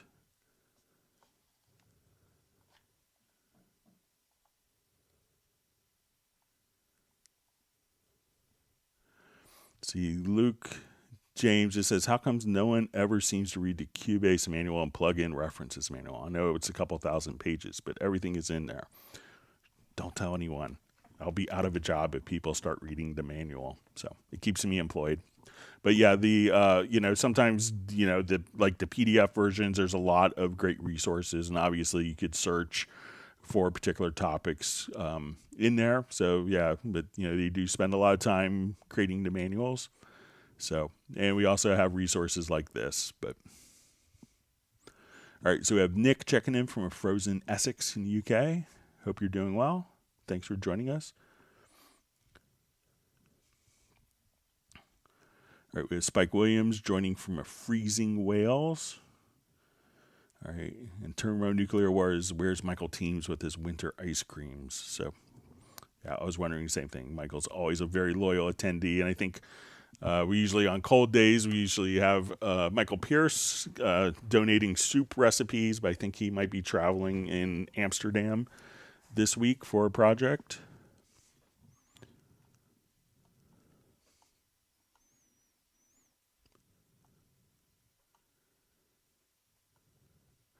All right, so we have Zounds by Timos and Greetings from Earth. So,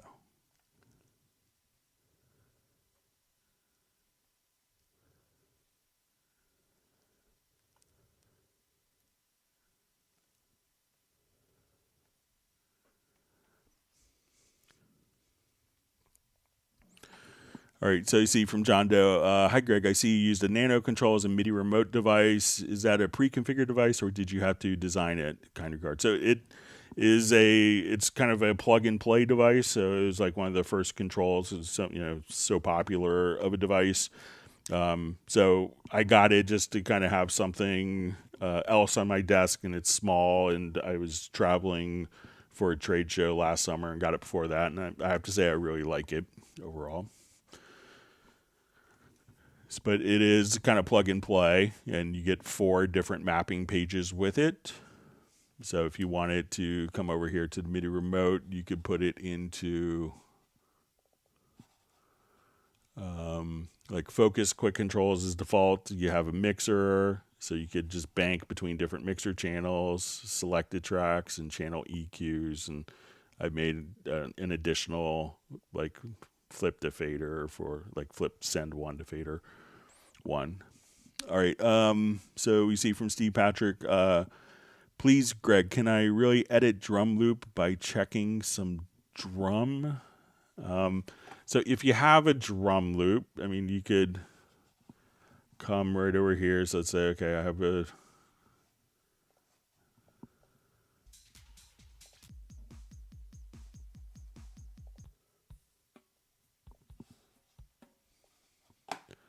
okay, so let's come over here and just adjust my control room up again. So let's say, so I'm not sure if I really understand the question, but let's say, if I wanted to edit the loop, can I really edit drum loop by checking some drum?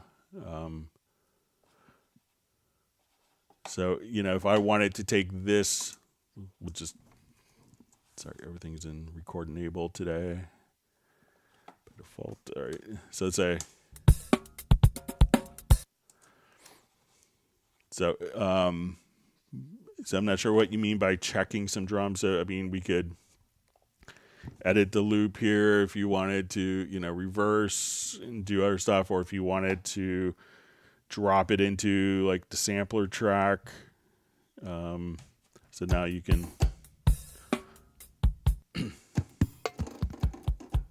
and if you wanted to slice the loop as well, so you can say, okay, let's go ahead and slice based on transient. So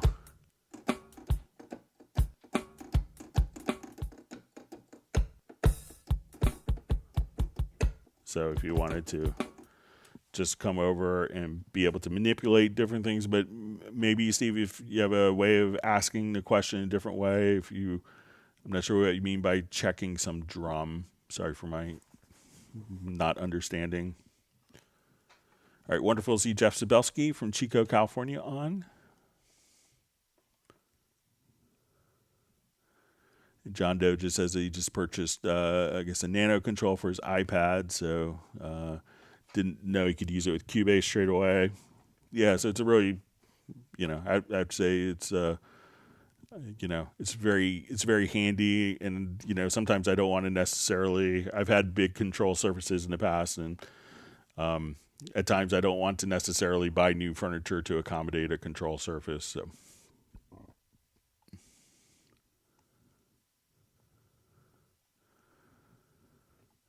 All right, so we have a question. Do you know if Halion 6 and Groove Agent 5 will be dongle free in 2023? So Groove Agent 5 is already has migrated. If you had the standalone license, that's already migrated to the Steinberg licensing. So I think what's been announced is the next version of Halion. So it may not be Halion 6, but maybe the next version would be under the Steinberg licensing system. And I'm pretty sure that will happen in 2023. I could almost guarantee that, but I can't really talk more on release dates until they've been publicly announced.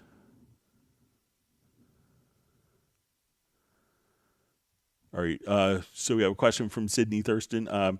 When using MediaBay, is there a way to re-trigger sounds without having to move up or down, then back to the one I want to hear again? All right, so let's say if I was in MediaBay, so let's say I was playing loops.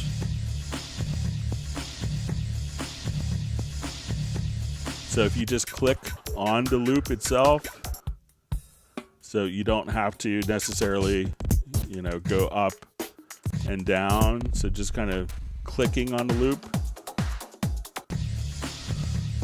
will allow you to select it.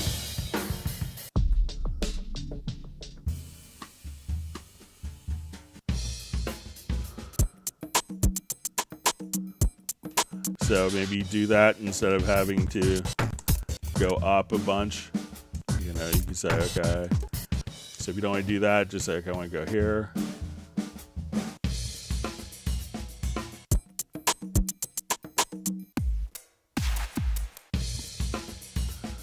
But let me know if that's kind of what you want to do, but you don't have to necessarily always, go up and down with the arrow keys to do that. So just select.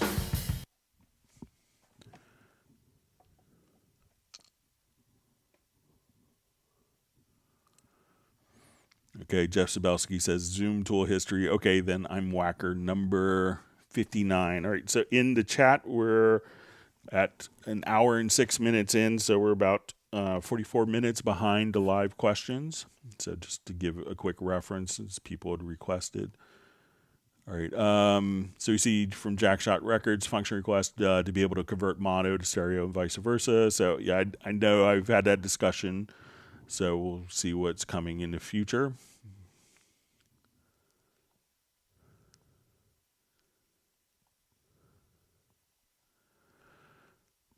All right, so you see from Steve Patrick, please, Greg, which plugins do I get my music tunes? So I'm not sure if any of the plugins could be used to create music, but I'm not sure when you say get your music tunes. So if you want, you don't necessarily have to have a plugin. If you wanted to have a music track play, then you could just load it in as an audio track. But let me know if I'm misunderstanding. All right, so we see Tim Weinheimer joining us from Mission Viejo, and he's wanting Argentina to win the World Cup on Sunday. So,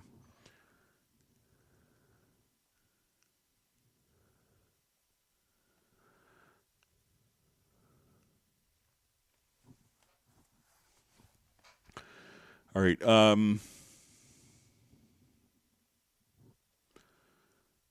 All right, so we see from Denny Caruso Beats, is it possible to trigger the amp from Groove Agent with MIDI CC?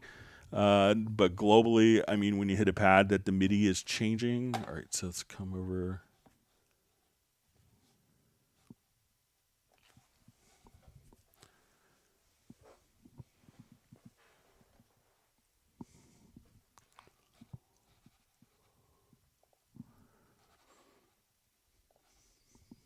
so.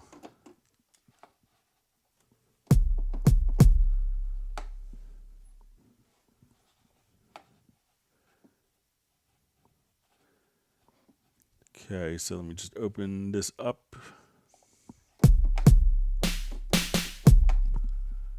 Okay, so let's say we go to our amp section here. So I don't think that these are really set up for controlling from MIDI CC.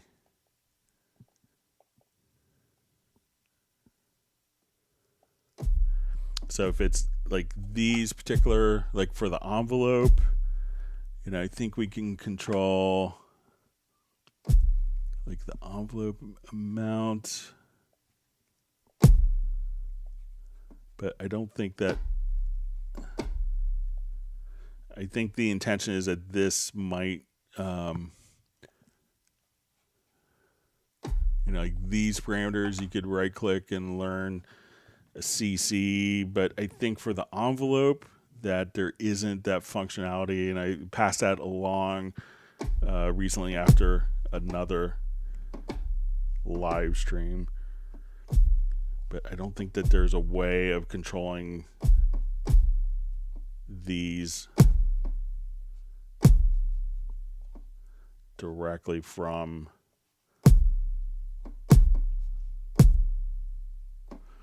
a MIDI CC, but let me know if I misunderstood. I know it's people want to be able to do that. All right, so we see Jeff Sabelski saying Tuesday he wants Dorco. He has Dorco elements.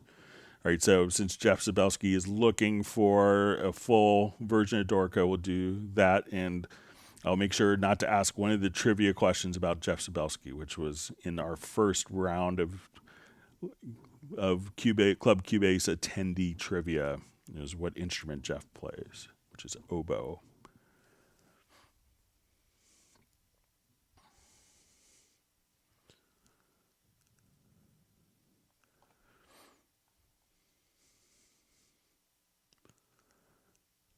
All right, so we have a question from Late Night Works. Hi, Greg. Is there a way to load a self-made drum kit in Groove Agent 5 into SE or vice versa? So yeah, unless it's, you know, generally the kits would automatically carry over. But if you go to like user presets and then go to VST instruments, at this point you could just, you know, I think that this is, let's see if it's a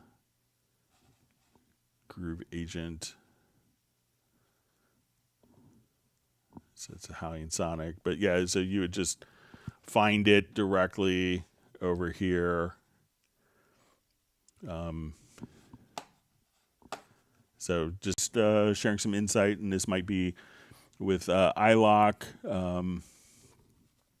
Says plugin issue, same with Softtube popping up, uninstalled in Windows 10 program, but it would still show up. I had to reinstall a Softtube installer, uninstall from there and uninstall from Windows 10, and that fixed his. So I think that might be helping out Robbie Bowling, who's asking about his Slate plugins that kept popping up. All right, so we see Tim Weinheimer's girlfriend is Argentinian. So that's why he wants Argentina to win. So it's a good reason. I just looking forward to seeing a great soccer match.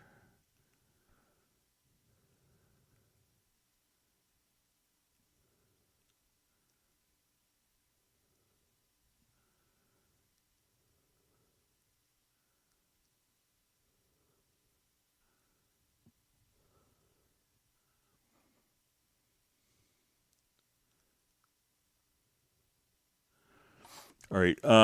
So we see, and then this from Quentin about kind of extending and copying the drum part. Says, "Hey Greg, got your email. You're on the right track with." He says you're on the right. This is the email I sent. You're on the right track with cutting and copying an event. You said it sounded bad, but looking at the events in the editor. it looks like the events in the editor are not on a beat. It was just cutting one single beat in a bar as opposed to the entire measure. When the events are off the beat and only one beat of the measure is duplicated, it may sound off. So Quentin's question to that response, email I'd sent him, can you elaborate what is not on a beat and how to make it on a beat? It's a quick drum beat, so I think it's off the grid. What's the best practice and how to do this? And then how do I make it on the beat? So, so I think kind of what the scenario was in the beat you showed. So if you always have the opportunity to be on grid, with the initial recording. So and let's say just like we showed a little bit earlier, and I'll just join these together. So let's say I have, my drum event here.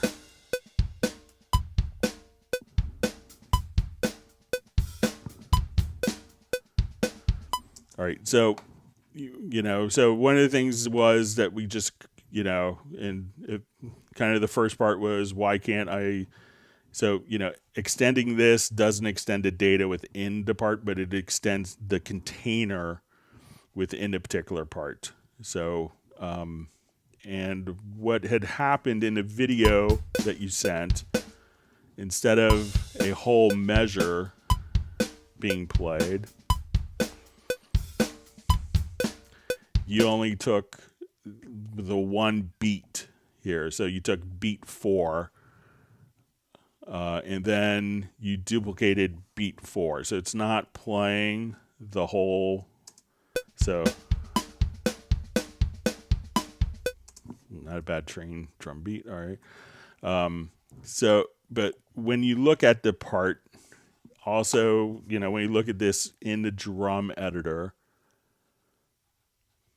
so I'm not sure if it was actually done to a grid, but when I looked at the video you sent, the very first notes weren't aligned to being on the beat. So let's say if I come here, like the downbeat was actually, like over here. So the downbeats weren't aligned to the grid. Now, if those events aren't aligned to the grid when you duplicate it, it's just going to be off every single time.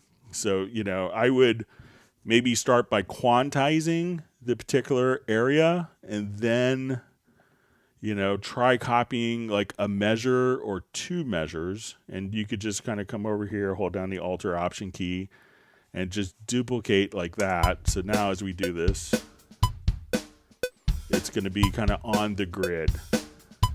So, make sure that the event itself is on the grid, and that when you double click and look at the events in the editor, that if all these events are off the grid, then there's a good chance that when you're doing this, that everything's going to sound off. So, and again, just to kind of copy, just, take existing data. If you want to duplicate it, just drag it by the right center edge. So you'll see right here, just drag that out, or you can hold down the Alt key and go to the lower right hand corner and drag out to make copies like that as well.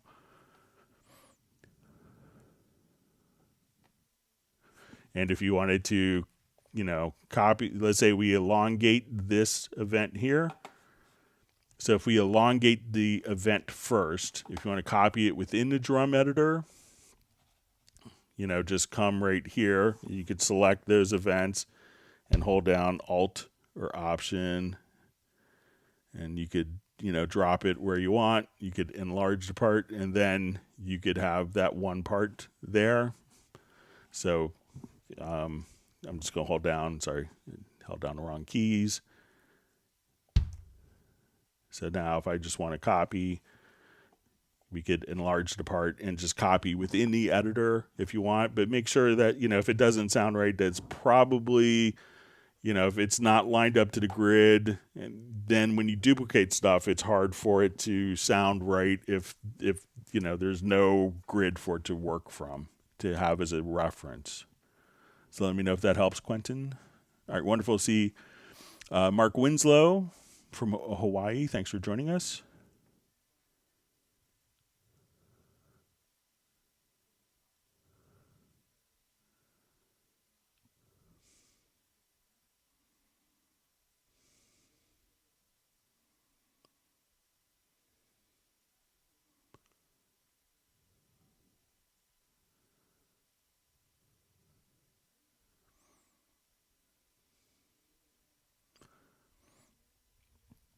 All right. So I see from Denny just saying he says he wants quick controls. He has a machine studio. He wants to trigger the main parameters of the amp in Groove Agent. It's working, but my problem is the quick controls are not working globally. I can only select one quick control for one pad. I would like it so when I play a pad, the quick control changes.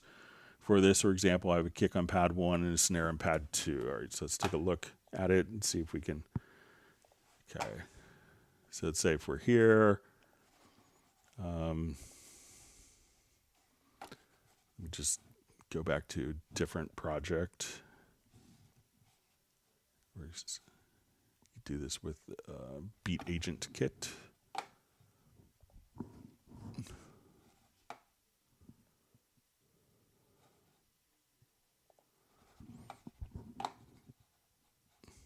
Okay, so let's say if we're back in our urban ballads. All right, so let's say we want to assign this for volume. Okay, so let's say I'll pick up for MIDI remote mapping. All right, and let's say I want it pan. Pick up for MIDI remote mapping here.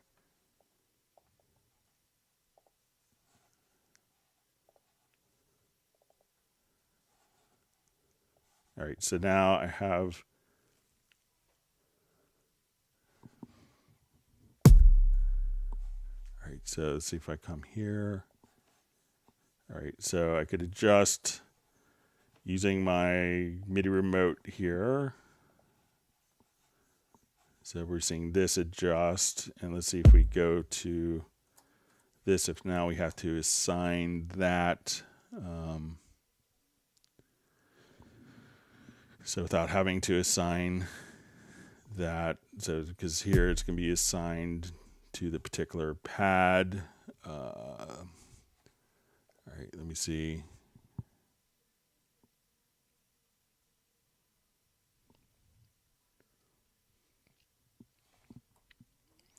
See if we go under automation parameters, if there's one that's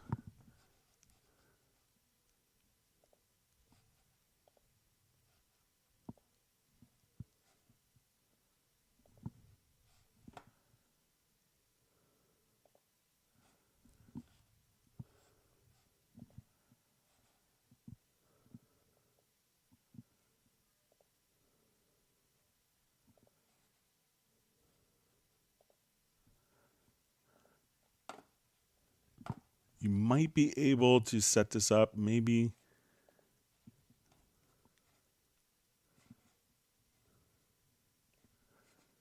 All right, so we have, let's say I'll just come here, delete.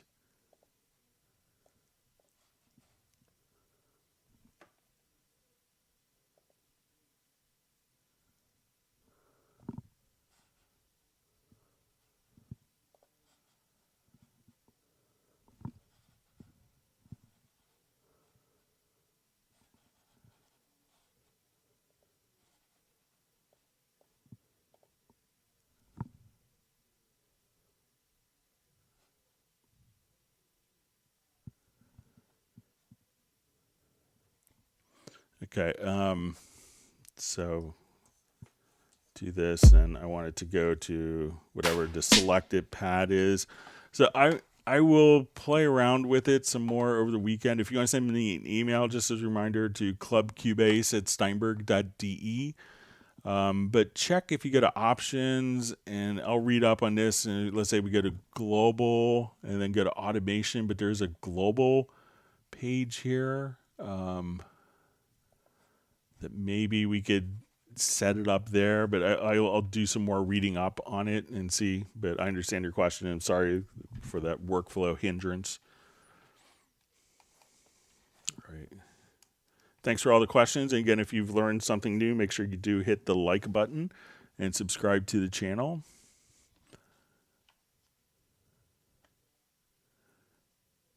All right. Mark Winslow wants, he says that 77 people are watching. There's only 66 likes. So, and John Costigan says he likes likes. So, all right. So we have a question. Hello. Does Cubase 12 Professional come with a full version of Spectral Layers? So it comes with Spectral Layers 1. So the full version is sold separately, and I believe it is on the holiday sale currently. So check that out. There's a sales promotion started yesterday.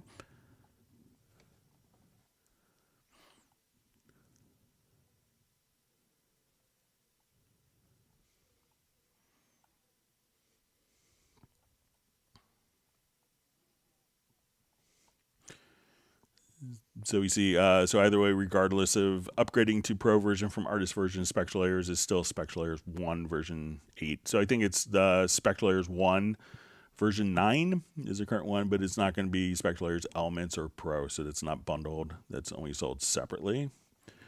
All right, so we have the Tooster checking in from Augsburg, Germany. Thanks for being on with us today.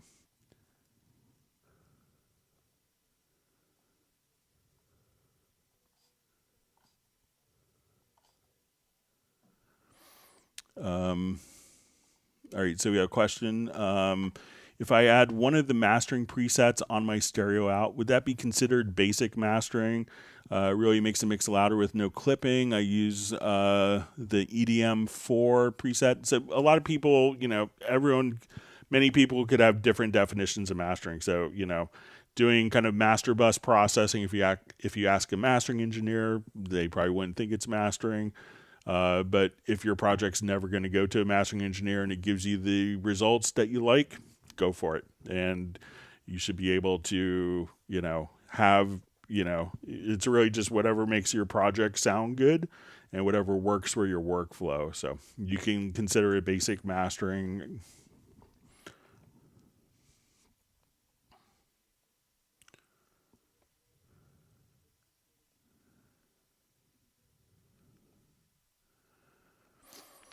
All right, so Vincent asks, I've not really looked into this, but do you know if Cubase has a function that removes unused channels, or if you can create a macro? I know you can remove empty tracks in one go. So maybe if you could tell me what is...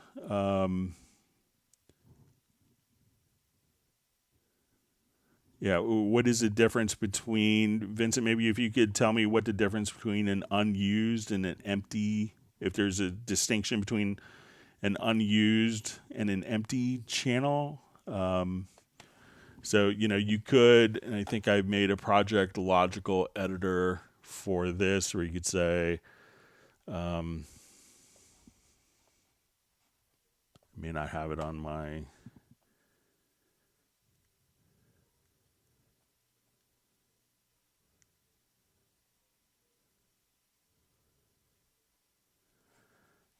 where you could, select tracks that are empty. So we could say, okay, I want to select, I'll say media type is equal, or container type is equal to track. And we'll say the property is set to event is empty. And then if you wanted to, at this point, remove selected tracks,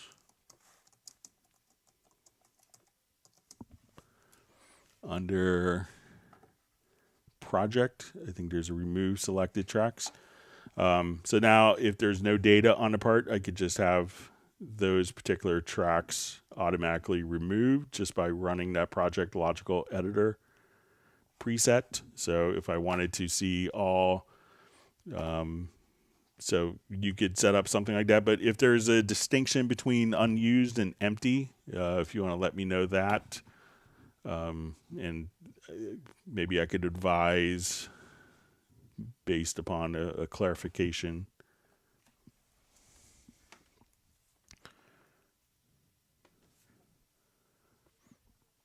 All right, wonderful to see Matt Elston from London. Jeff Sabelski says he really loves the way Magneto sounds.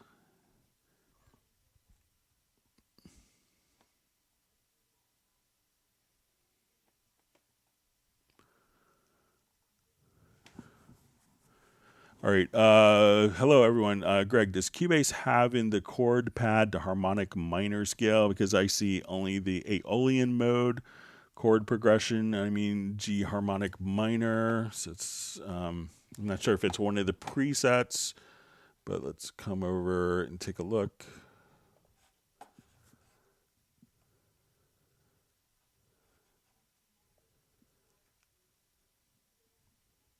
Yeah, I think it might be, the presets might be the Aeolian mode. So let's come over here. But you could always, come right over here, modify it as you see fit, and then just simply save the preset if you need to. So once you come over here, just then save the chord pads preset. So I think it's just going to be the Aeolian mode. All right, so finally, Michael Teams from Weatherford, Texas is on the live stream. So virtual ice cream distribution will begin. Let's see if there's a key command, maybe.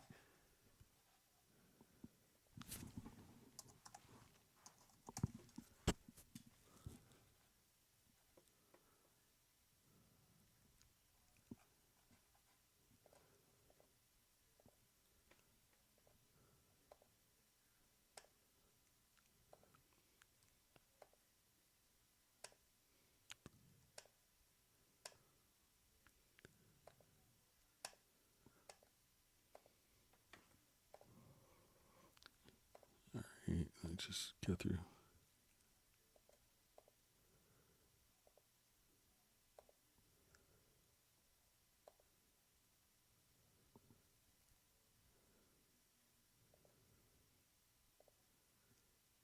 All right, let's see if we just put in.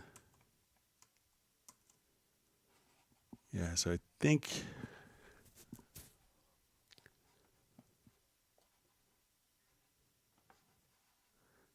you might have to click with it. Let me just see if I.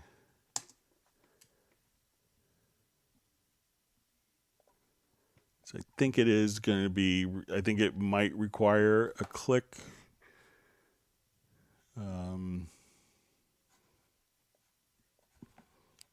Let's see if we go to, this could be a very left-handed approach, but let's see if we go to maybe the project browser.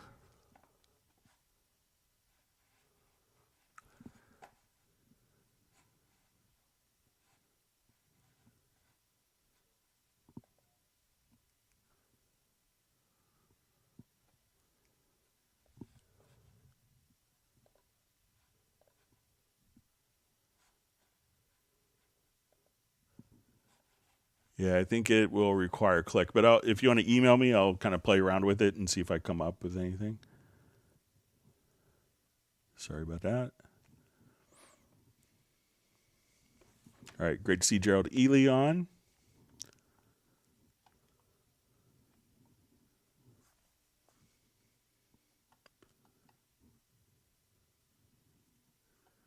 Right, the Heartbreak Time Machine says, really appreciating today's stream as usual. Thank you. Hope it's helpful.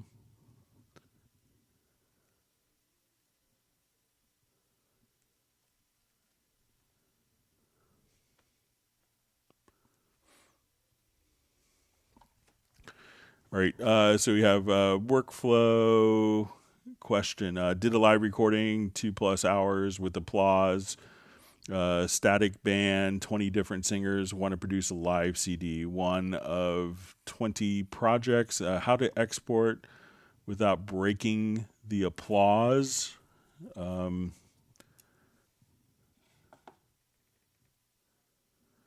All right, so if you want to,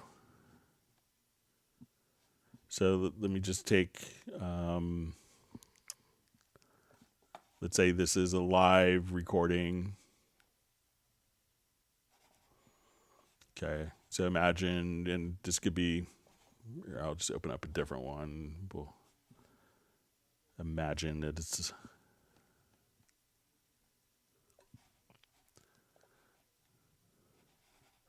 all right, so imagine we had this as, so one of the things that you could do is just say, okay, I have,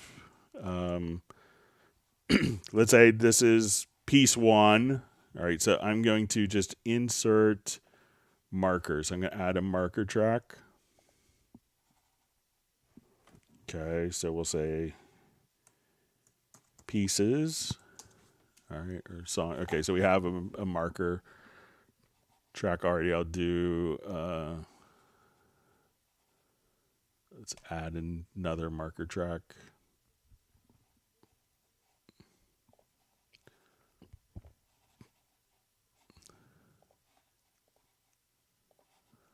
Okay, so let's say this is song 1. I'm going to add a cycle, add a cycle marker. So I'm going to hit the letter P, like I could do a range selection, and hit the letter P. And then that will set like the left and right locators, and we put a cycle marker. And let's say, for instance, this is song 2, piece 2. So I will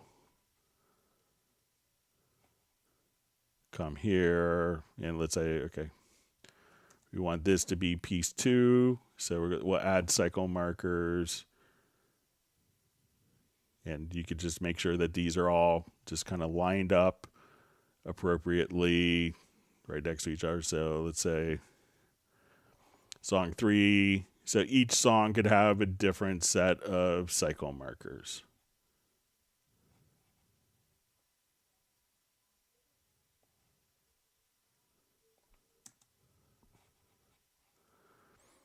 So now we have kind of one recording, one contiguous recording, and we wanted to export these as different files. Now when we go to export audio mixdown, and I'll just put this into the same project, but we're going to say, okay, I want to export single file. Let's say I want to do I could do multiple files, but we could say we want to export by cycle marker as well. So now that I have my 4 cycle markers, and that could include the, applause at the beginning and at the end, whatever.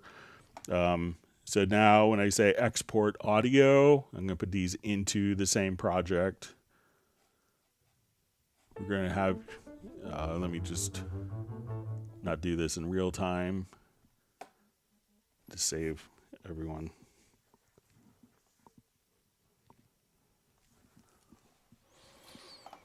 All right, so I'll just turn off real time. So we want to export the markers.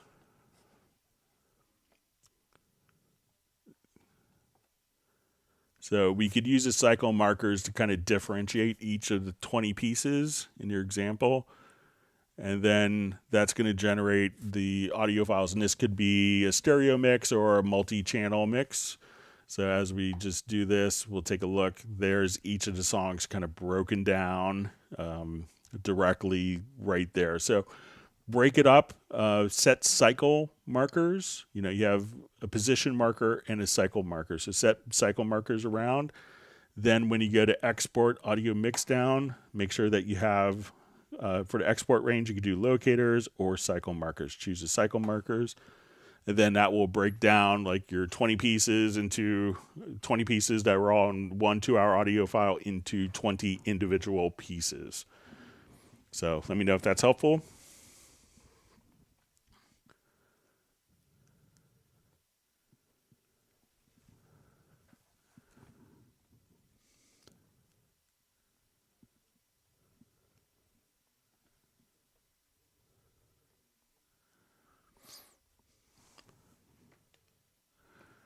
All right. So we see from Utopia. Hi, Greg. Try again. My question was, I got a karaoke instrumental song without vocals. Some of them, they change the original key of the song to another. Question how to change the key of the whole karaoke beat. So if you wanted to, let's say if we're just playing, if you want to change the key, like transpose down, you could just come here, do our solo bass classical karaoke, and then you could just select all the files and transpose.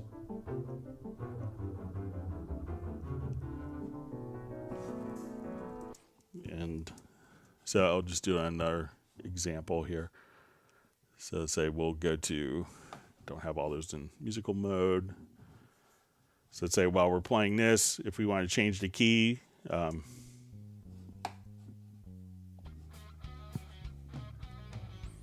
so we're playing this. So like maybe I don't want to change the drums, but I could select these different events and just transpose.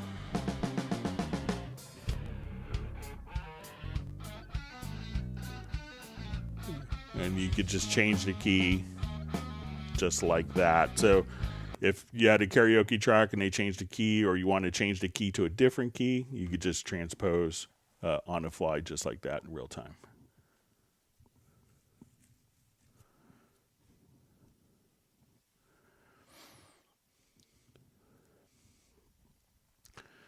All right. So we have a question. Let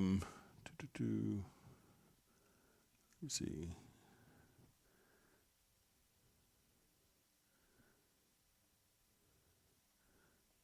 All right, so we see Michael Teams was kind enough to take Randy to the doctor's office for a follow-up in his foot surgery. We're glad you can make it, Michael. It's always better when you're here. All right.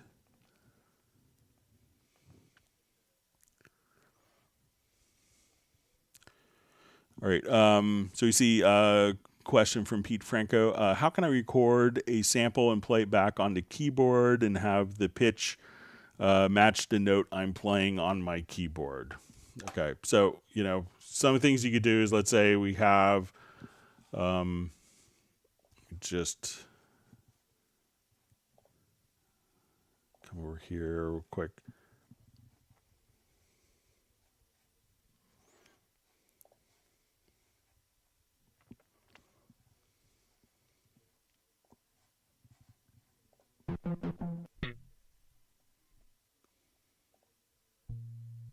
All right, so let's say I want to take just like that beginning part of the sample here, like that first note. So I'm going to create a sampler track, or I'm going to drag this into an audio file. So just say, all right, and I really just want the particular, sometimes you'll have samples that will have the name of the file in it. So I'm just going to take this sample and just kind of I'm just going to bounce this to a separate file. So we'll say bounce selection and replace events. All right, so I'm going to just double click on this. And a lot of times you could go to audio statistics, and let's see if it's indicated in here. So I think in WaveLab it'll actually tell you the note, but I'll just come over to Vary Audio, and we'll do this. So Vary Audio has determined that this looks like a B flat. So what I want to do now is I'm going to drag this into a sampler track. And then we'll see our root key. So instead of like C3, I'm going to choose B flat 3.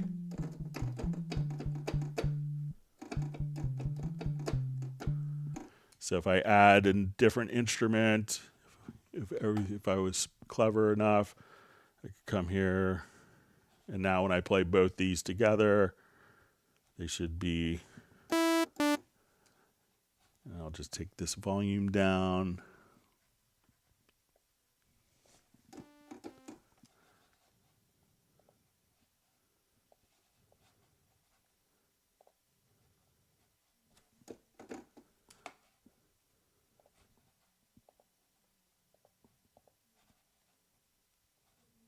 Oh, sorry.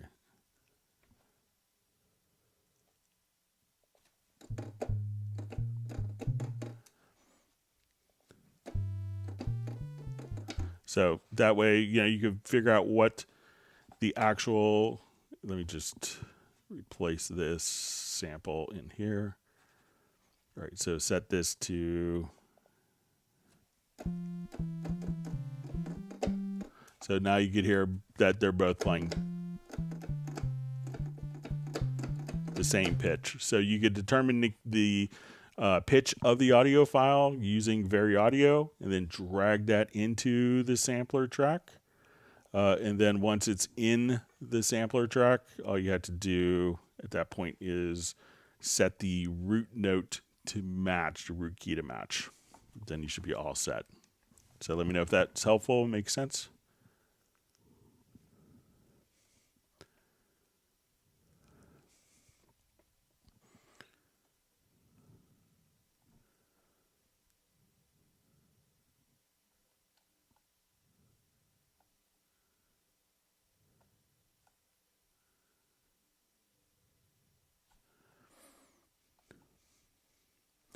All right, so we see from Drazi Eternal, hey Greg, can you tell me why the MIDI tracks have volume faders? Because they don't control the volume, I think. So the MIDI tracks, once we have a MIDI track, so it is a volume message, but so when we go to our mix console here, we'll see the fader, but this is just MIDI volume, as opposed to if you're going to a virtual instrument and then you have an instrument channel, you could have the instrument channel volume here, but you could have the MIDI volume, and this is MIDI CC7.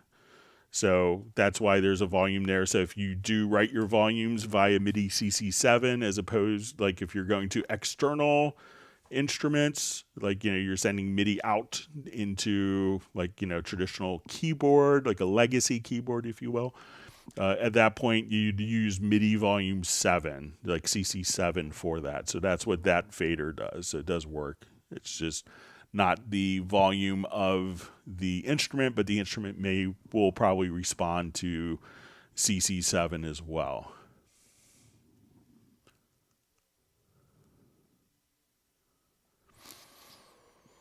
All right, so we see, hey Greg, in Groove Agent 5, when slicing a sample into eighth notes, how do I line the slices up with the tempo of the song so that it slices evenly? So you probably don't want to actually slice it to eighth notes, but you might want to slice it to like particular transients. So let me see if I have this project open. Let's see if it's open. I may have to. Okay, let me just open it up here real quick. Sorry.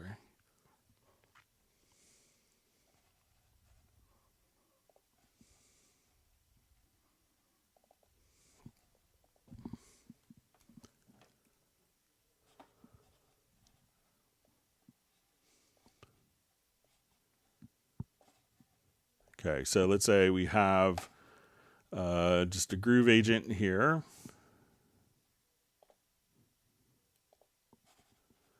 And I have a drum loop, so I'm going to drag this onto an instrument pad. All right, so this is our drum loop.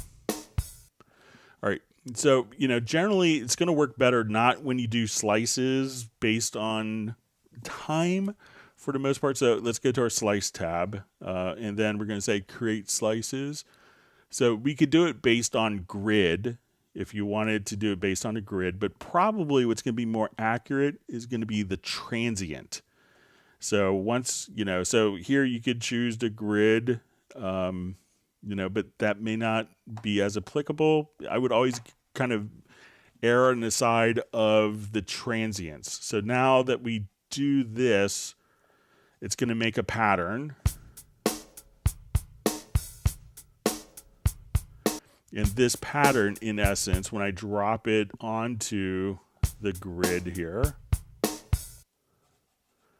and we'll notice that that is making a MIDI file, and that is automatically going to play on the grid. So let's say my tempo was, not at 100 beats a minute. So I'll come here. Let's say our tempo is at 112. And now when I drop this MIDI file on, that it's still going to align to the grid. So that way, you know, if you're dragging from here, it should align to the grid. And I would do this way because that way, you know, I would always prefer to do transients because, you know, all this is doing is, again, just kind of playing back the individual slices from the original file. So as we copy that,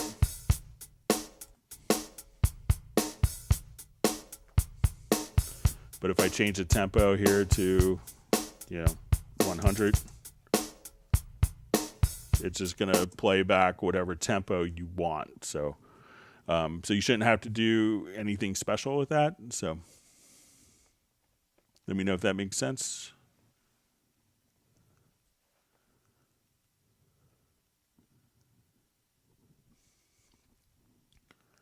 All right, see Agent K is on top of his moderation. Thank you so much. Appreciate that. All right, Jazzy Lomel asks, hey, Greg, just wondering between Christmas and New Year holidays, are you going to have the live stream going? So next Tuesdays will be the last one, and then we will pick it up again starting January 3rd. So I'm going to take time off. You know, I always have like 2 or 3 weeks of vacation I never use throughout the year, so I'm going to take time off over Christmas. So we will kind of let everyone relax and play with all their new Cubase toys that they got on the holiday sale from Steinberg, and whatever that they've won on, you know, the giveaways on next Tuesday's live stream. So, but we'll continue January 3rd and be on our normal schedule.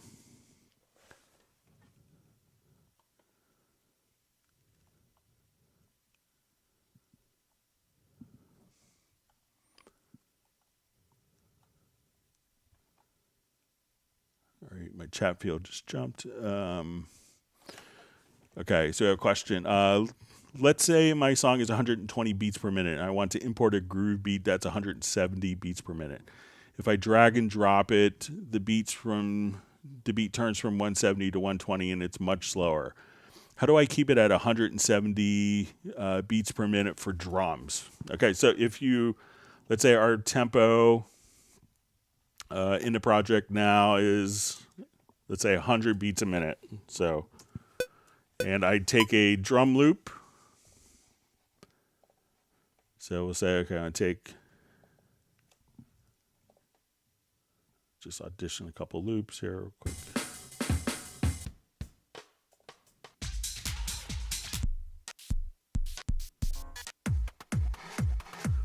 Okay, so let's say now when I drop this in, we're going to drop it in on the bar here. So the original tempo of this is 130 beats a minute, but let's say I'm at 100 beats a minute. So now when I play this, I drop the loop in, it's going to slow it down. But if I don't want it to fit the tempo, all you have to do is to select the event, and you'll see musical mode, just turn that off. And now it's going to play back at 130 beats a minute, regardless of what my actual tempo is. So if I play with the metronome, and let's say I change my tempo here to 80 beats a minute and play. But if I put this into musical mode, that's when it will automatically follow the grid of the particular project. So now it's in musical mode. It'll follow that. When I take it out of musical mode and we come here, it's going to play back at the original time regardless of what the tempo is. So just select it and make sure musical mode is turned off. You could set it right here or directly in the pool window. You can now just come over here and turn off and on musical mode for all the files or a single file right there.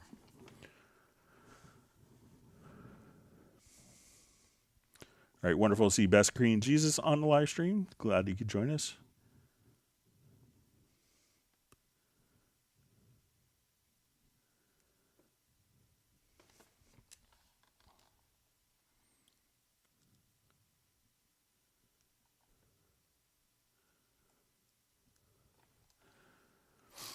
All right.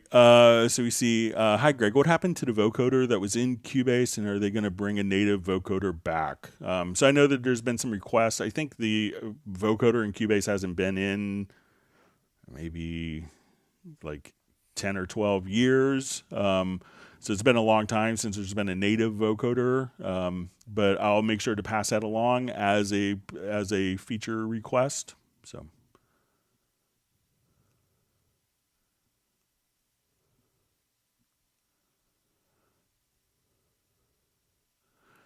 Okay, so you just see from Vincent, apologies for not defining more specifically. I'm talking about group tracks and effects channels that have been created, but nothing is actually going through them. So I don't know a way of doing that within the project logical editor for the empty tracks.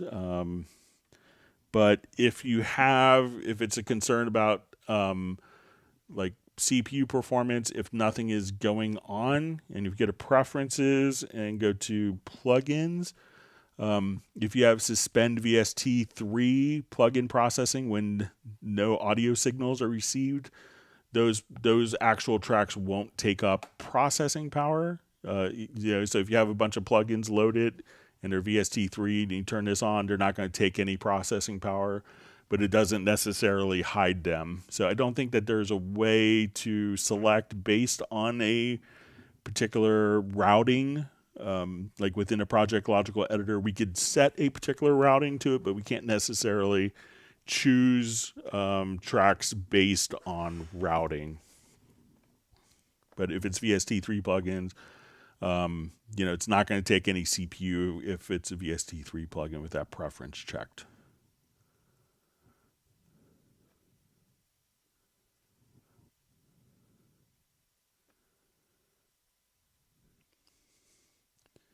See, Jazz Dude saying Agent K is a ghost. Thanks. He was just preparing our coffee when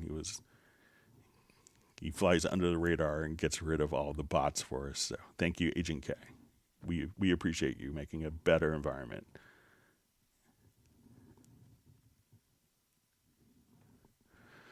So we see from Frankie, question, any way of rendering in place the content of two audio tracks into one without having to go through export mixdown? Thanks.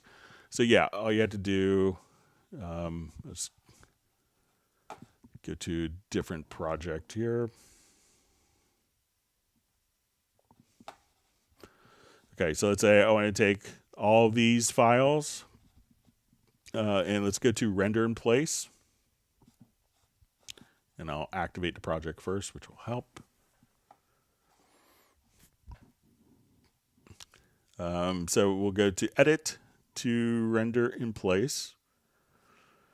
Okay, and we'll go to our render settings, and I'm going to choose the full channel path or channel settings. And once we do this, we can say mix down to one audio file. So I have all those files selected. I could now just come over here and we'll call it mix.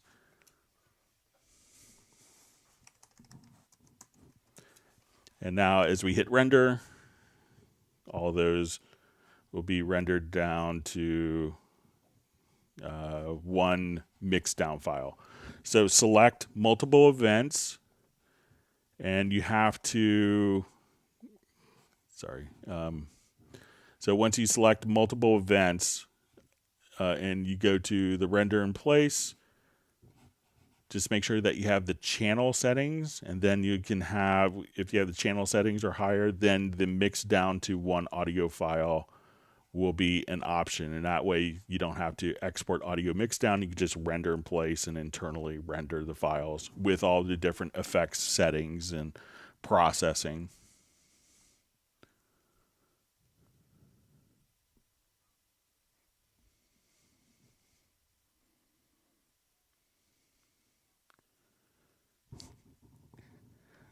Drowsy Eternal, great quote. I hate when I pause a live video. So, yes, we're all grown up in the TiVo generation of on-demand DVRs where nothing happens in real time. So, all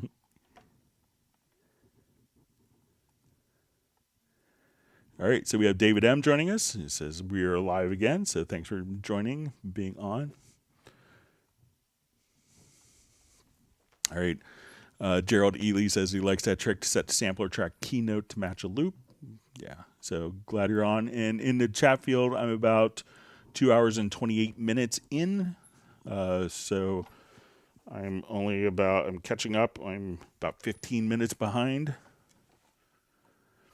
Yeah, I counted up last week. Someone on Tuesday's live stream, someone was just commenting that, you know, the video wasn't good because there weren't many comments. So, and I counted up all the live comments in our Tuesday's live stream, which is about 3 hours, 42 minutes, and it was 601 comments.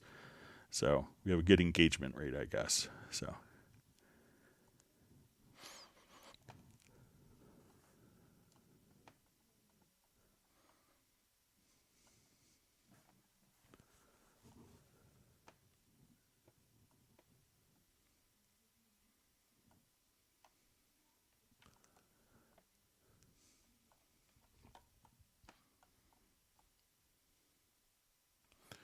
All right, so we see from Drazi Eternal, just says, awesome, Greg, thanks for the Groove Agent 5 slice answer.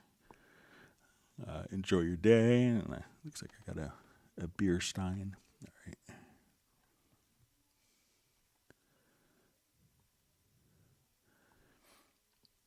You see Jesse Jose just says, imagine time stretching or having to slice it manually, then adjusting tempo. So we were happy to be able to do it in a day. Now we kind of take the whole thing for granted, and people don't appreciate it as much. You didn't have to do it manually. I remember having to tune Mariah Carey vocals in the studio using a Kai sampler, like an S950. So we have so many great, amazing things with music production and technology. So.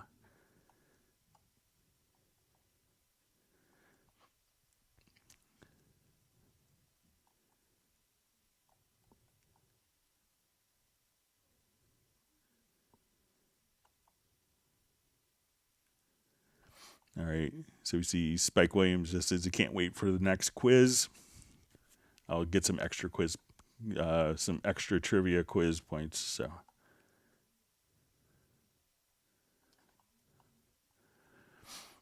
all right. So you just see from Beat. My red record button does not record when I press it. All right. So if we're here.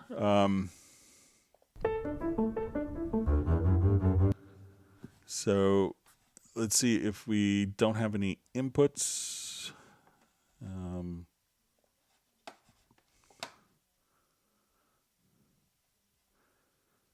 So even if we don't have a track record enabled, it turns red. And is it for a MIDI part? So let's see if we add an instrument track. If we don't have a MIDI input on it.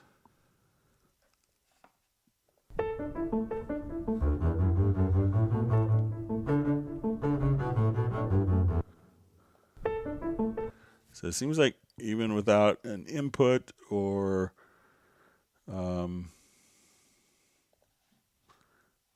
let's see, just out of curiosity, if we come here and we do, and if we have another track, another project open, so maybe if there's different projects open, let me just see if we,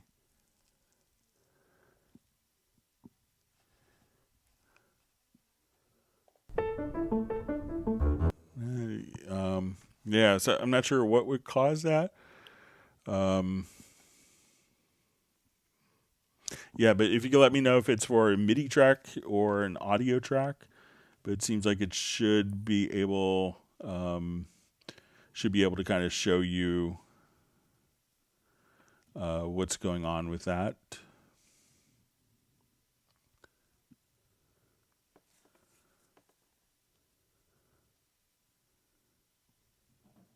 See, Jesse Jose says, imagine thinking you know enough about Cubase to produce, then boom, new time-saving tip. Says, I missed these streams, so it's great. All right, so we see from no tangos, nothing goes. Hi, is there a phase button in the main project window, not in the mixer? Thanks. All right, so we'll come over here and show you how you could do it. All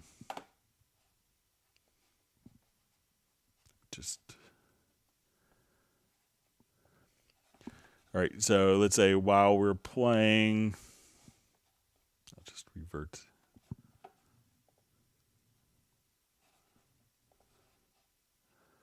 All right, so if you have an audio file that's selected, so let's say we have our two piano voices here.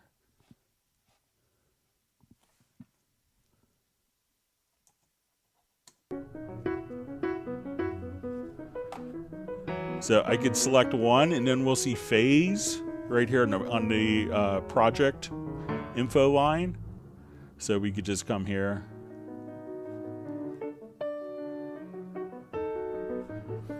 And what that's going to do is just kind of flip the, if we zoom in, let's just make these two tracks, make this track, these tracks large so we can see it a little better. So as we zoom in, I could just flip the phase right there. So we could do that without having to go into the mixer. So just make sure that you could flip the phase just like that without having to go into the mix console, just from the info line.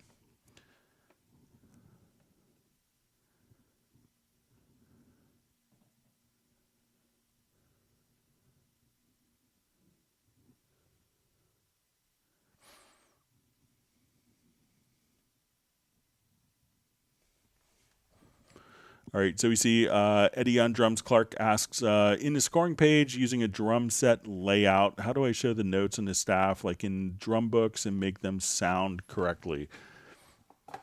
Okay.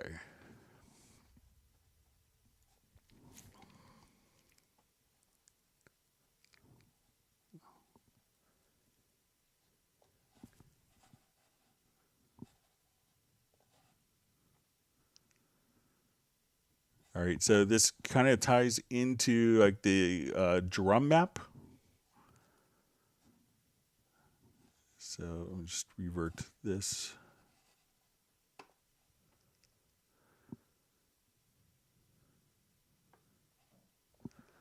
Okay, so I'm going to come over here. So I have this set up with a Groove Agent kit here. So I'll drag a pattern over.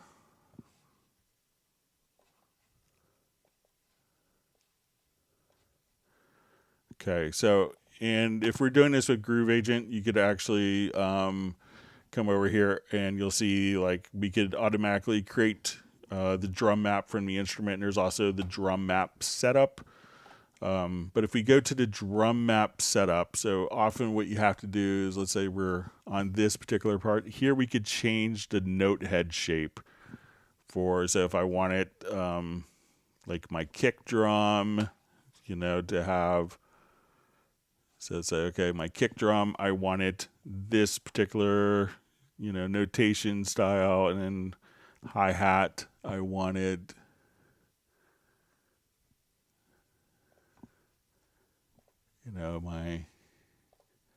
so here, and then we could assign these to different voices. So come into the drum map, and now when you go into the score editor, then you could see all the different note head shapes that will be assigned, and then you could assign like the kick and snare to different voices, the hi-hat to a different voice, so that you could do traditional drum notation. But the key is to go into the drum map. So, and you can go to the drum map setup and be able to come here and set the different note head shapes and different voicings, so you can make it look like a typical book, like a drum pedagogy. Gerald E. Lee says, glad to see they fixed the Cubase IC Pro app. Yeah, so people had asked about that. There is a new Cubase, a Steinberg SKI, and the Groove and the Cubase IC Pro was updated to work with the latest iOS 16. So people had asked about that last time. So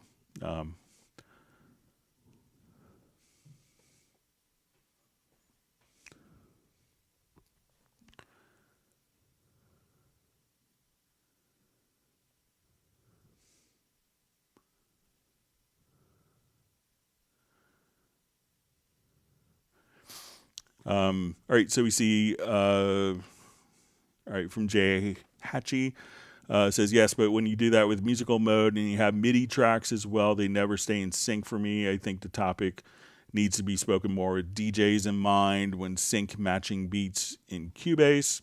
So MIDI will, for the most part, automatically update. And if you don't want MIDI to update, all you have to do is, just come over here on the MIDI track itself and put the track into linear mode. Then as MIDI is dropped in, so right now if this is in linear mode and I change the tempo accordingly, that we see that as I change the tempo, the MIDI is playing back at the same positions. Or is that it's playing back at different positions but at the same time. When we go and change the tempo, we put this in musical mode, I change the tempo, the MIDI will still play back at this, will be at the same bar positions. So just select the MIDI track, and the MIDI by default is in musical mode, but if you don't want the MIDI to follow tempo changes, all you have to do then is just come right over here and just put it into linear mode and put the track into linear mode.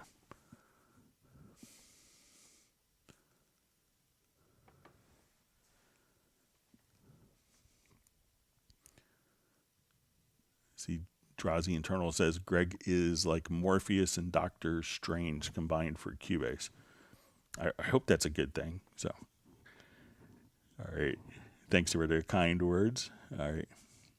See, Pete Franco says, thank you, Greg. You have a great way of answering questions. Thanks. I just try to be helpful, help people out.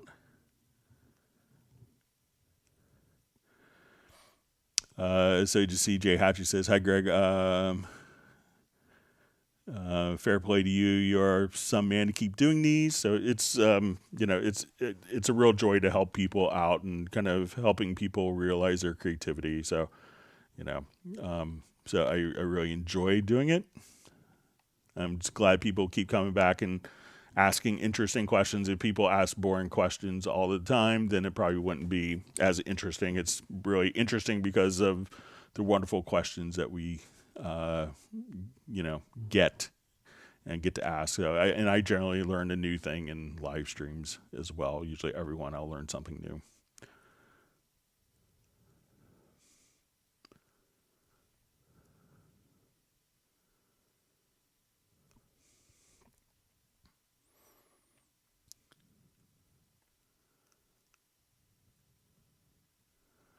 All right, we see Graham Witcher on. We're glad you can make it.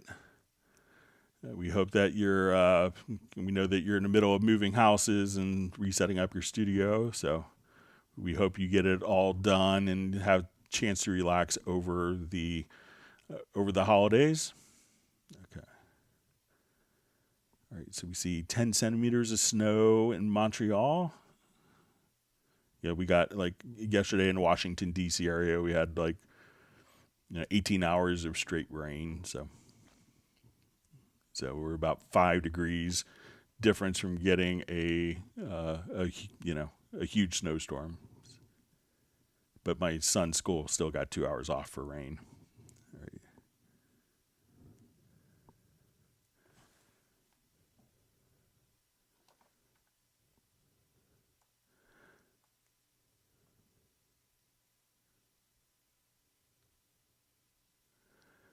All right, so I see Beat just saying it is when I want to record my Kai Mini Mark III. Let me see if I could. Okay, so I just see my red record button does not record when I press it. All right, so is it that the red button on the controller doesn't work, or is it the red button in Cubase that's not working? If you let me know, that would be helpful. But sometimes you could, on different MIDI controllers, like in the MIDI remote here, didn't like that. All right, hang on just 1 second.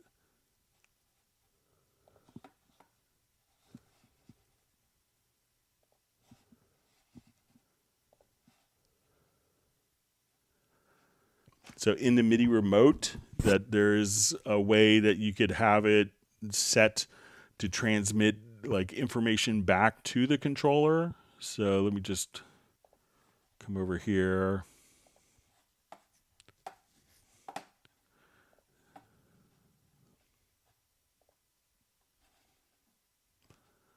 So let's say in the mapping assistant, so let's say we select, or maybe it's in the setup page here.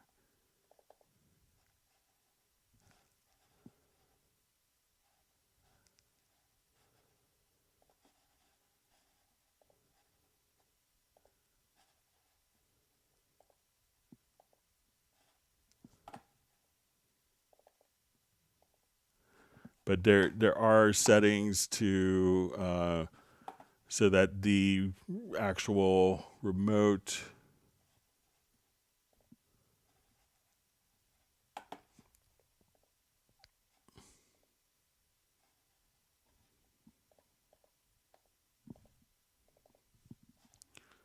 can get like it can get sent back. Let me just find one area. I always forget how to get to this one little part.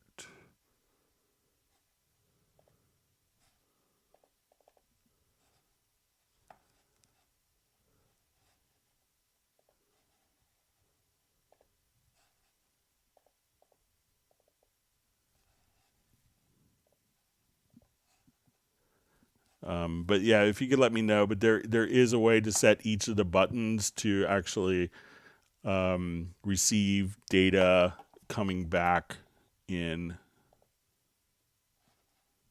So let me just see if I could find it. I always forget where this is at.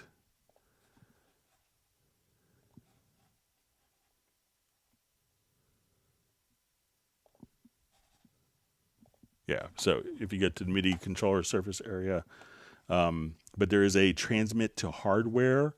So make sure that that is checked for if it's not showing up in a hardware, make sure that that is set up for that particular object as well. And that might reflect what's going on.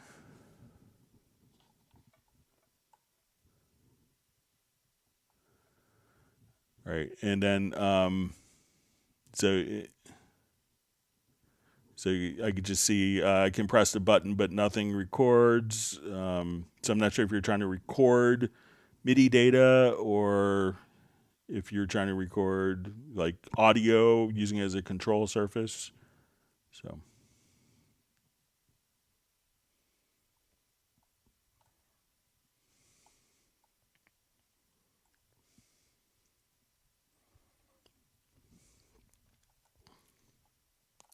Okay, my chat field just jumped.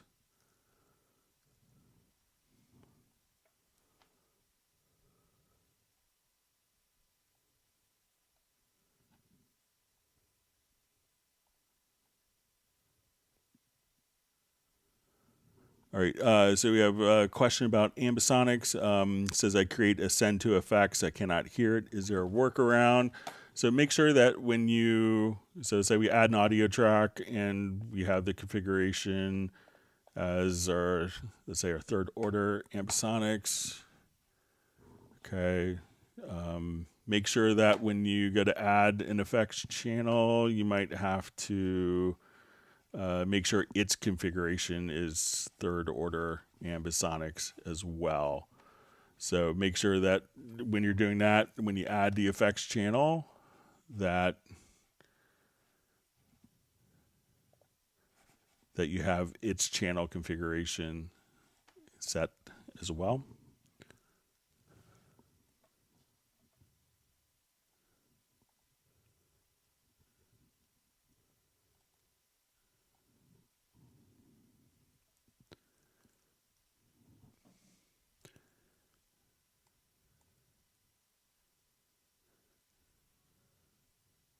All right, just reading through.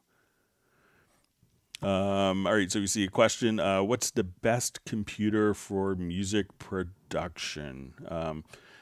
It's really, get the most RAM, get the most CPU, get the most hard drives, and make sure it's all fast. I would say there's just nothing but great choices now. So, if you're going with PC, you have a lot of flexibility, and you could stagger your upgrades over time easier than the Mac.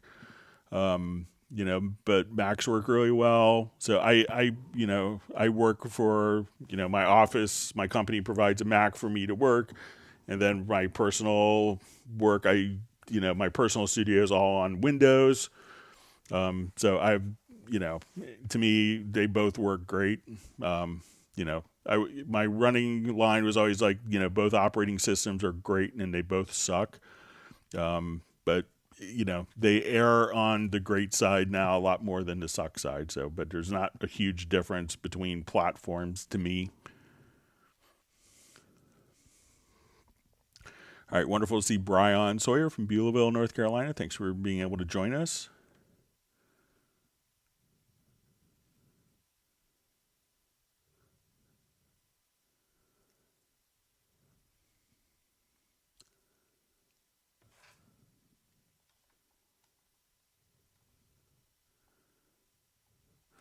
All right, so you see from Jazzy Lamel, hey Greg, my client wants a copy of the master of all the audio files he did, but he wants all the plugin settings embedded into the audio files. Is there a way to do that on separate stems?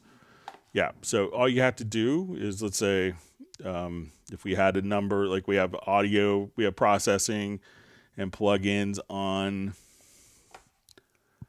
this particular project here. So if you wanted to process, create stems with all the plugins, all you have to do is go to your export audio mixdown. And then we could choose multi. And I can say, okay, I want to take all of the audio channels, and we'll see under effects that we can say, okay, I want it to have, dry. I want to have all my inserts and channel strip. I want to have all of my groups, my sends, or all the master effects and groups included. So at this point, we could just say, okay, we're going to render in all the plugins that these tracks would go through and be processed for in real time would be rendered with the effects. So just, again, come over and go to your file to export audio mixdown, select multiple, select all of the different tracks. And then you probably just want to say effects, and you could say groups and sends. Or if you wanted to include the master effects as well, you could do that. So that's how you could do it.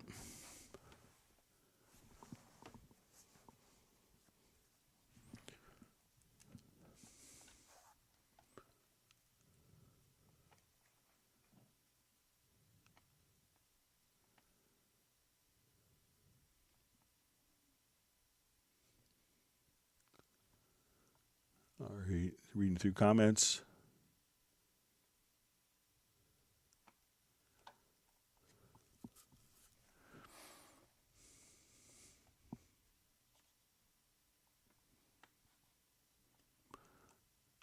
All right, so we see from Jay Hatchie, can you show us how to go through all our sample libraries and sync with the track in production and listen in real time? Okay, so I'll just come back.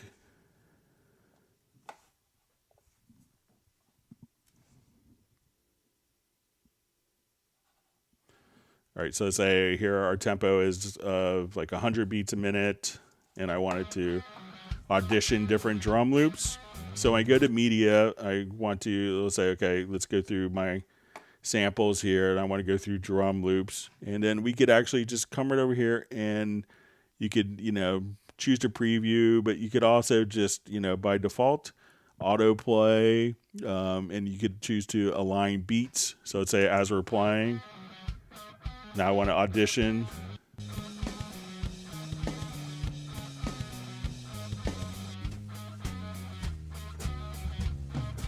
So those loops are different tempos.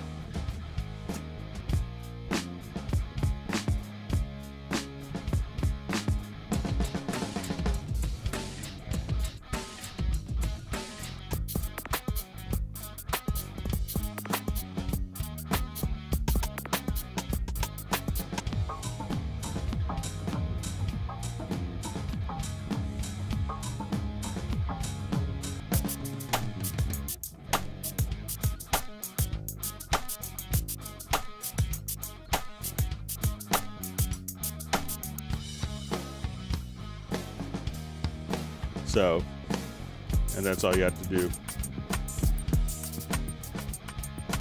And if I change my tempo here,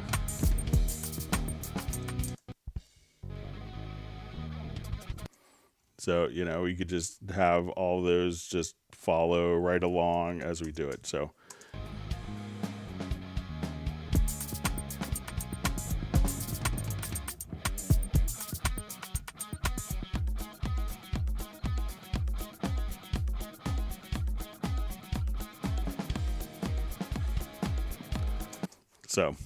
let me know if that makes sense for you.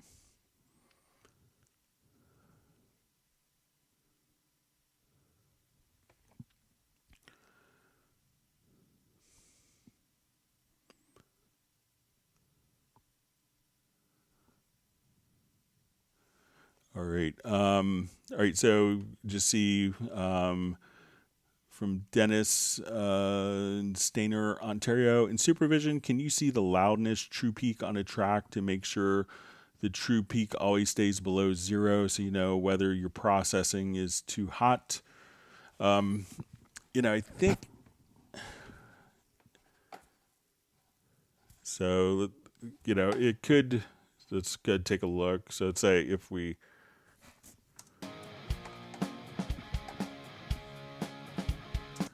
Do a different project here real quick.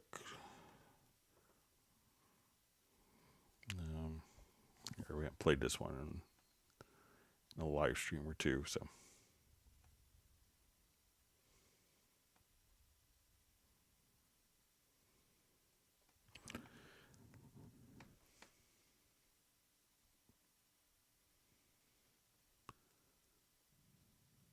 All right, so again, it's can you use a loudness true peak on a track to make sure the true peak stays below 0, so you know whether your processing is too hot.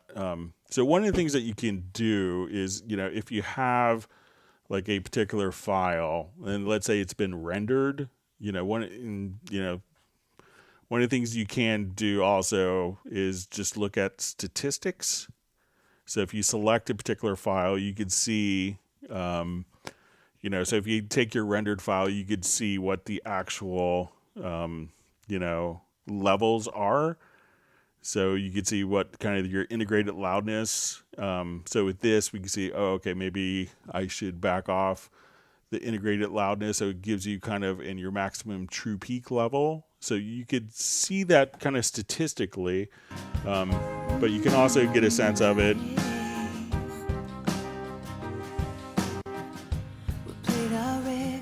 Into the night,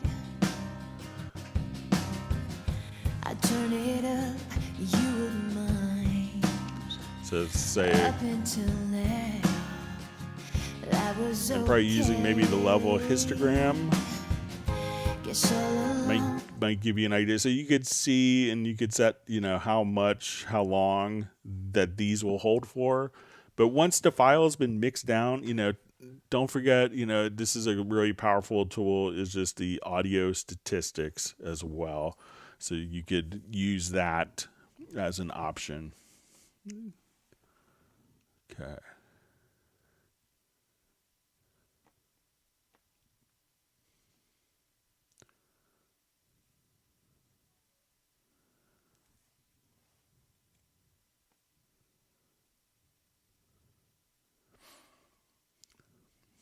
All right, so a question from Walter Till.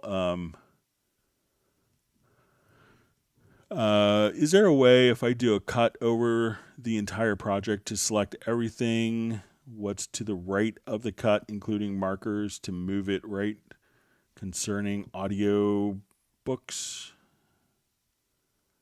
Okay. All right, so let me just go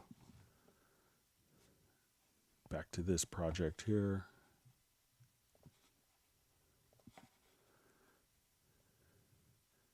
All right, and I'm just going to drop some markers in.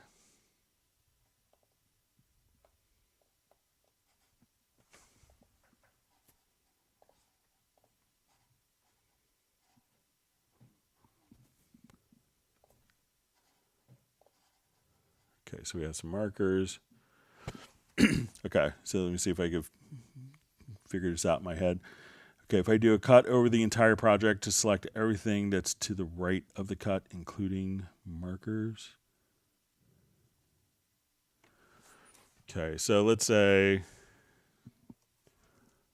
I'm here, so I can just grab my range selection tool. Okay, so I'm just holding Command or Control plus Shift with my range selection tool. So if I cut an entire project, select everything that's to the right, including markers, to move it to right concerning audiobooks. So, okay, if I do cut over the entire project to select everything, what's right of the cut, including markers, to move it to the right. So, you know,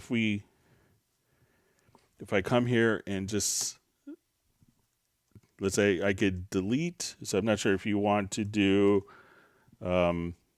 like Control Command plus Shift X, which will move everything over, like including the markers. So let me know if that's what you want to do, Walter. So if you wanted to, you know, keep that particular, you know, so let me know if that's what you want to do, like globally. So here we have a marker that's included. So it's just Command or Control plus Shift X. So let me know if that's what you want to accomplish. Okay. So we see, where can I find the email to send the screenshot? So you can send it to clubcubase@steinberg.de.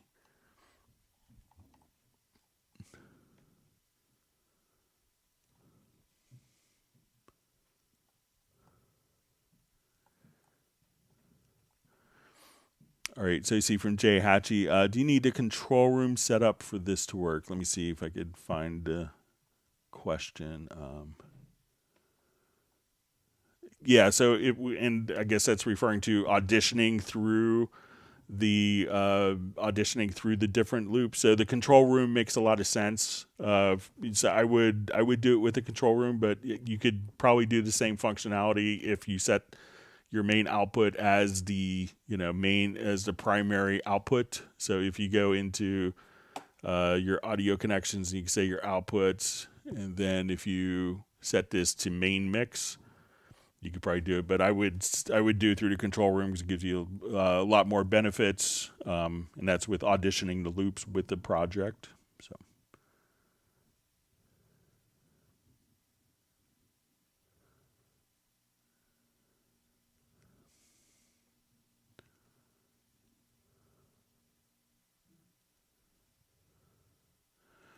All right, so you see, how do you correct timing? I imported some drum tracks from my iPad, 2444.1, and the timing is off when they are imported into Cubase, Windows 10. Do you need a special plugin?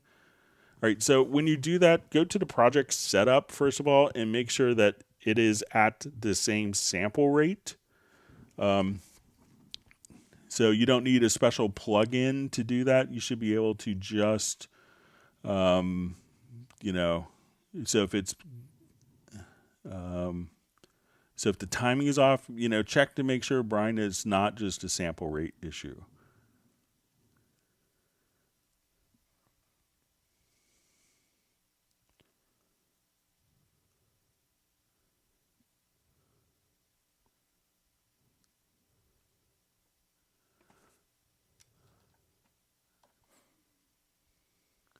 All right, we see Graham Witcher has gotten his ice cream wish from Michael Teams. All right, so we have YPE checking in from Holland. Thanks for joining us.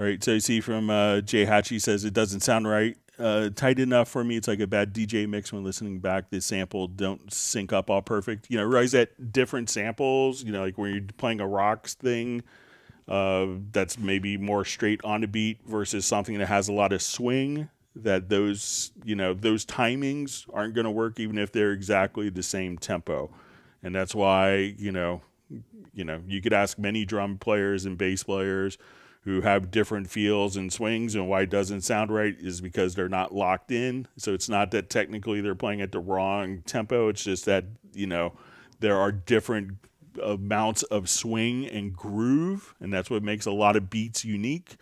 So, it may not sound right with everything, and that's because those have different feels, not different tempos.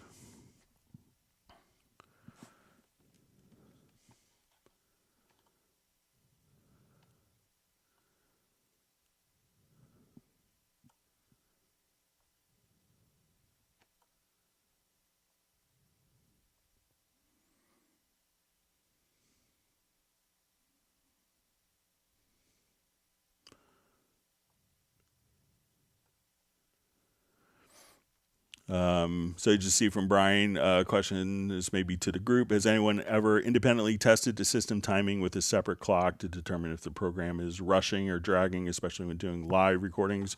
So I've set up systems in the past, where, we've done, I think when we were doing like prep work for Eric Clapton's Crossroads project, which I was an engineer on, we did lots of tests, and I think we just were running out of hard disk space at 17 hours of 24-bit 96K tracks, and it was 48 tracks. So I don't think it's a problem. Yeah, so we did a lot of extensive testing to make sure everything was perfect for that. So I don't think you'll see that there's any rushing or dragging with live recordings. All right, wonderful to see Pablo could make it from Galicia, España. Everyone's always happy when Pablo is here. So glad you can make it. All right. Hope you're doing well.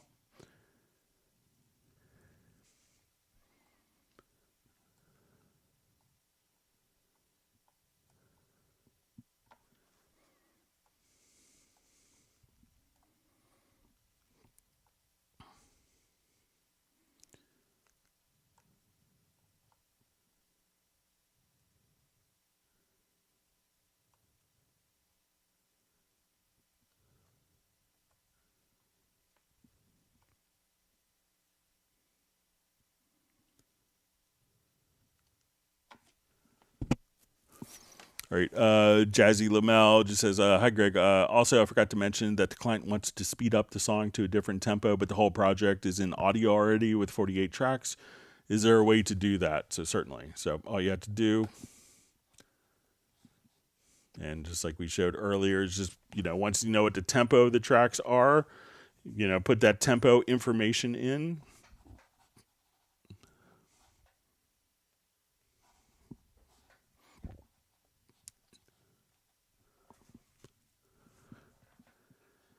All right, so I'll just revert this.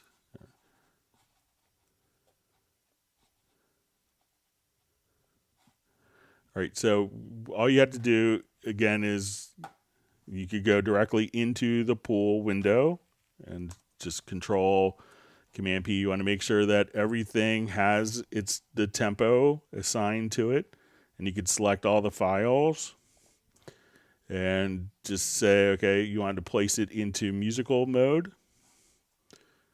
And now as you hit play, really all you need to do is just come here, type in a new tempo. And you could just change the tempo.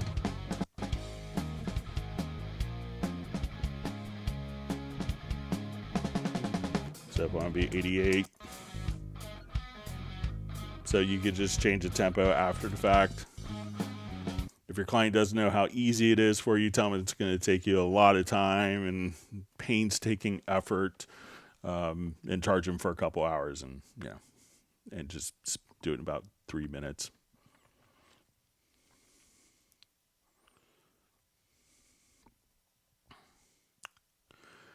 Question: what is the best Cubase or Nuendo plugin? It's a good one. It really depends. I think for like reverbs, I think that Reverence, there's a lot of great stuff in there. And even if you always think of convolution reverbs as being more for like, film scoring and classical stuff. There's also just wonderful plates in there. So for reverb, Reverence is special. But check out the plates. When it's really underutilized, if you go to, the envelope shaper, this is like the total anti-suck plugin for drums. Like if I put this on a drum bus, so say I wanted to come here, so I'm just adding an effects channel, or let's add a group channel to this. Let's create a stereo.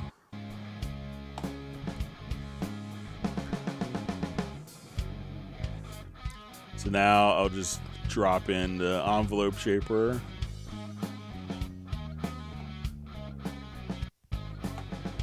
And let's add.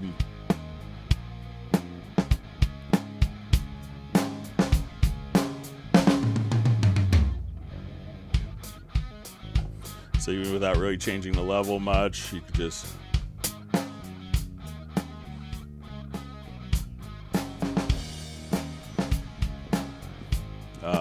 So that's special. And then even if you wanted to go super crazy with that, you could get a multi-band envelope shaper.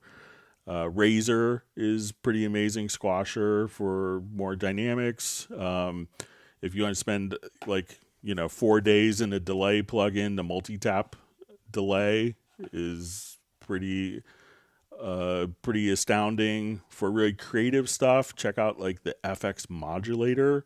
So if you want to do like all sorts of different LFO effects, but just go through each of the plugins. And sometimes I was like, oh, I haven't used this plugin in a while. Let me try to figure out what's unique about it. And you get into stuff like MIDI gate and chopper, stuff like, it's like, oh, I wouldn't necessarily play with that, but there's a lot of really creative tasks that are kind of underutilized with the built-in plugin suite. Great question, Pablo. And Pablo's is Magneto, so that's another anti-suck plugin. All right. Quadrafuzz is also great.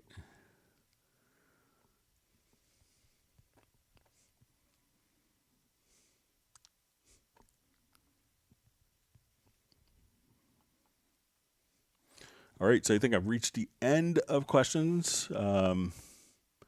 I know we had a couple questions. I think we've answered a lot of them during our time. One question we had that was mailed in. Let me just go to our mailed in questions. I think we got through a lot of these throughout the course. All right. So question was how to change the tempo and have the markers stay in their bar positions. Okay, so let's say I have my left and right locators here, and let's say I'm going to put in like a cycle marker. So right now we see the cycle marker.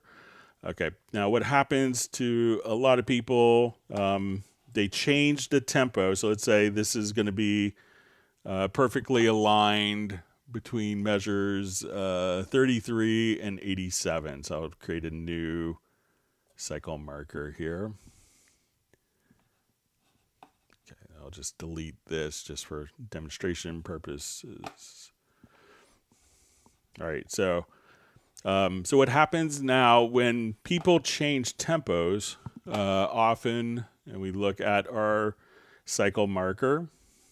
So I'm going to change the tempo of the project from 100 down, that people often can see that the marker will change. Now, if we go into the track, if it changes when you change tempo and you want that to stay at the bar and measure position, you could go to the track control settings, and you'll see hidden controls, toggle time base. So we're going to add that. So now it's in musical mode. If it's in linear mode, when I change the tempo, we notice that I'm just changing the tempo, but my cycle marker is fluctuating. So the cycle marker is actually staying at the same exact time. But what's happening is it's staying at the correct time position. So now when this is in musical mode, I change the tempo, and the placement of the particular markers is tied not to the start and end time, but to the start and end time in measures and bars and beats. So when I change the tempo, my marker track, now that it's in musical mode, will automatically stay in a position. When it's in linear mode, I change the tempo. The markers will adjust and appear to change position, but it's actually playing back at the same time. It's just that measure is happening at a different moment in time with a different tempo. All right.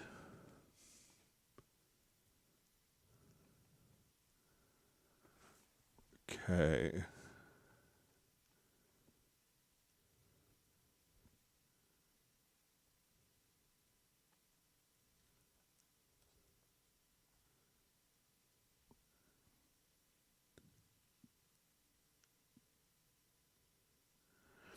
All right, so so we had this question.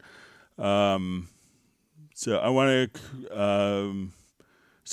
to know how to create a macro which would let me insert a specific audio file in a Cubase, which will create a new audio track named properly and will be inserted at origin. While this seems not possible, Greg showed how to import an audio file which I can then insert at origin. However, if I do it like showed on YouTube, this happens. Any idea what's going on? Okay, so the question was, when you go to import a track, so I want to come over and let's say I have my song position here. I go to import a track, that it doesn't create a new audio file. So if I come here, double click, it places the audio file on this track. Why does it do that? Because what we need to do is to because basically we told Cubase by having this track selected that the track should be imported there. So Cubase is thinking that since this is a selected track, that we want that track to be imported there. So a lot of people will now try to click and realize that you can't necessarily unclick.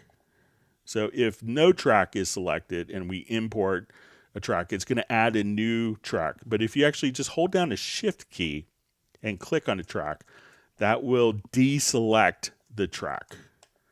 So now if I wanted to import that same audio file with no track selected, I'll just come right over here. We'll put in a new track. Now it's going to automatically add a new audio track, and that new audio track carries the name over from the audio file. So the track is named based on the name of the audio file. And if I wanted to now move this to origin, I'm not sure if this has a timestamp, but we'll just say move to origin, that we could move that audio file directly to its origin position. So if you're importing audio files and it's going over top of another audio file, and you want, it's that why it's doing that is because that track is selected. To deselect the track or multiple tracks, just hold down shift and click on the particular track. Okay, we got through that question already. All right, so we have a question. I'm curious to know whether Cubase will ever incorporate routing folders into their DAW, similar to other programs. So when we do this already, so let's say if I have all these files, what's different about our folders is our folders actually can contain, elements which aren't routable to a group. But if we wanted to create a folder and a group at the same time, so I'm going to remove this folder track. So I want to take all my drums, put it into a folder and a group. So I'm going to select these. There's actually a macro, and don't be intimidated when you go to the edit menu to macros. I have more macros than most people for doing them live on the live stream. But there's several macros that come with the program. It's selected tracks to new folder and add group channel. So now that I've done that, we're going to basically just take this. Okay, we'll name the group. I'll call it drums. And now everything is automatically placed into my drums folder and is routed to the drums group, which is also in the folder. But again, remember that our folder tracks can contain video. It can contain MIDI. It can contain, an arranger track. It can contain a ruler track. So elements that don't necessarily have an audio destination. All right, let's go ahead and move on. Okay, so we answered that one already. All right, we got those in. All right, so we got through a lot of them kind of during the live stream. All right, let's go back to our live questions. We'll see if there's more questions that are coming in.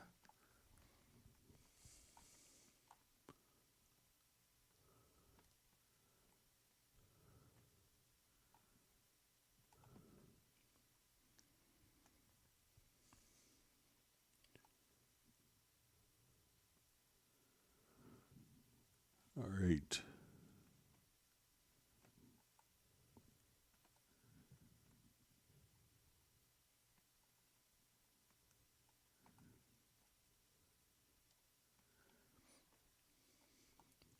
See, Uno Memento, he can live without Cubase for a while, but not without beer. So it's good to have priorities.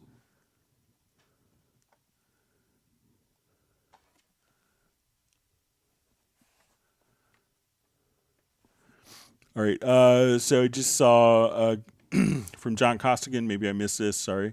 I asked a question about automating antiphonal guitars left and right, but my laptop overheated. I didn't hear the answer. Did I miss it? Yeah, I'm sorry if I missed a question. So I'm not sure what an antiphonal guitar is. Maybe if you could share that, John, I can see if I could figure it out for you.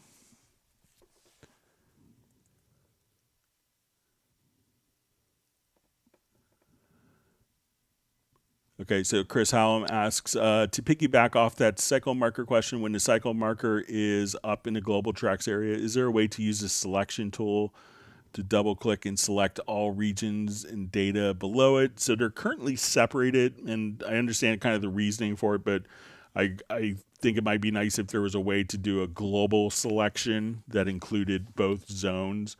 But there's kind of other ramifications of that as well, but I'll make sure to kind of pass that along as a point again.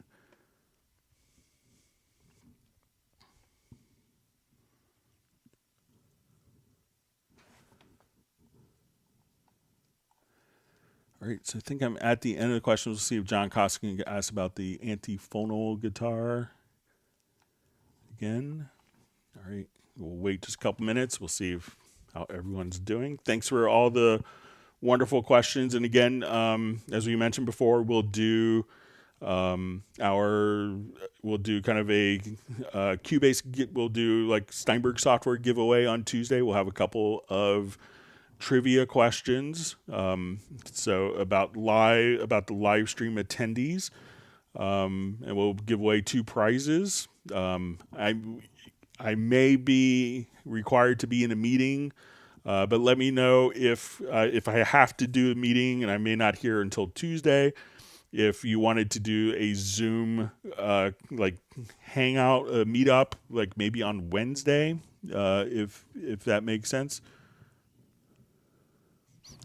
So let me know that. All right.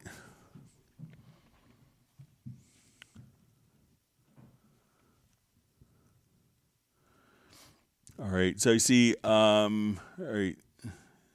So I see John Costigan says antiphonal is an old music term from church music, trumpets, and conversation. So let me know what you want to do with the guitars, or what you can't figure out to do, John, if you get a chance.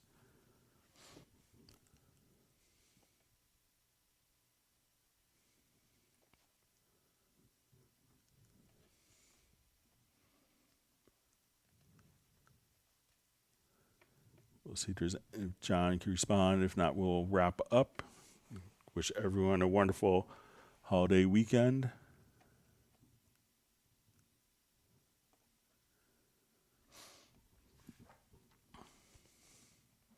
All right, so I see Jay Hatchie says, can we do a dedicated to dance music and DJs, please, for one session? So, I like the idea of just being able to answer everyone's questions. So if you have just ask a ton of dance and dance music and DJ questions, and we'll be happy to answer.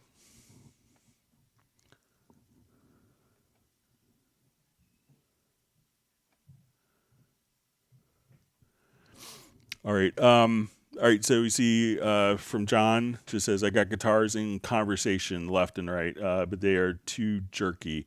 How to smooth with reverbs or delays. So, what I would do is kind of like the classic trick is, let's say, okay, I want to take this particular, like this guitar is panned to the left. Let me just put this to original tempo. So let's say we do this, then, when we add effects, I would come over, and just say, okay, I wanted to add, go to Ascend here. So let's say I want to right click and let's add an effects channel. So I want to add a reverb. Okay, so now, so I'm going to take this guitar and I want to go to the routing, the panning, and while that guitar is panned to the left, I want the reverb to be panned to the right. And I want to do the same in the opposite guitar part. So I'm going to come and say, let's go to this guitar, and this guitar is panned to the right, and let's pan the reverb. So when we come over, let's go to my destination. We'll set this to the RoomWorks, turn this on, and go to panning. So pan the effect in the opposite channel. And you can do the same with delays as well.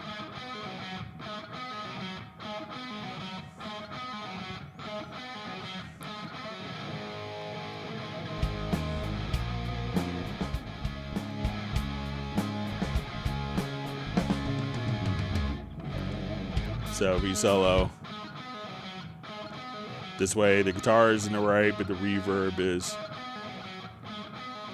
in the opposite speaker. So that was a kind of a classic 80s hard rock trick, with two guitar bands, that the delay and reverb would be in the opposite channel of where the guitar sat.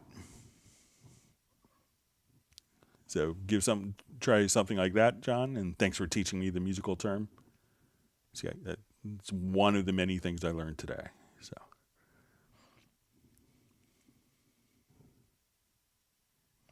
Okay, so I just see sent a screenshot regarding the background problem, so I'll take a look at it. All right.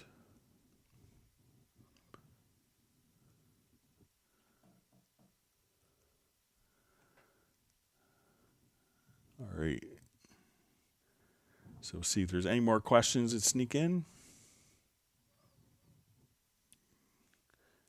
Yeah, so you see. Yeah, so we also see Eddie Van Halen use that a lot. I think the early Van Halen records, some of them had basically the guitar in one channel and the rest of the band in the other, interestingly enough.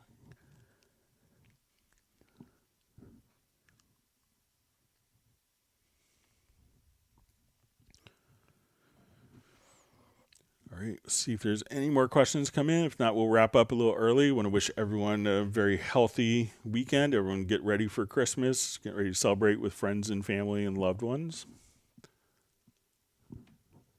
And look forward to seeing people on Tuesday. And hopefully we could do our Zoom meetup on Tuesday. If not, maybe we could do Wednesday. I'll let you know.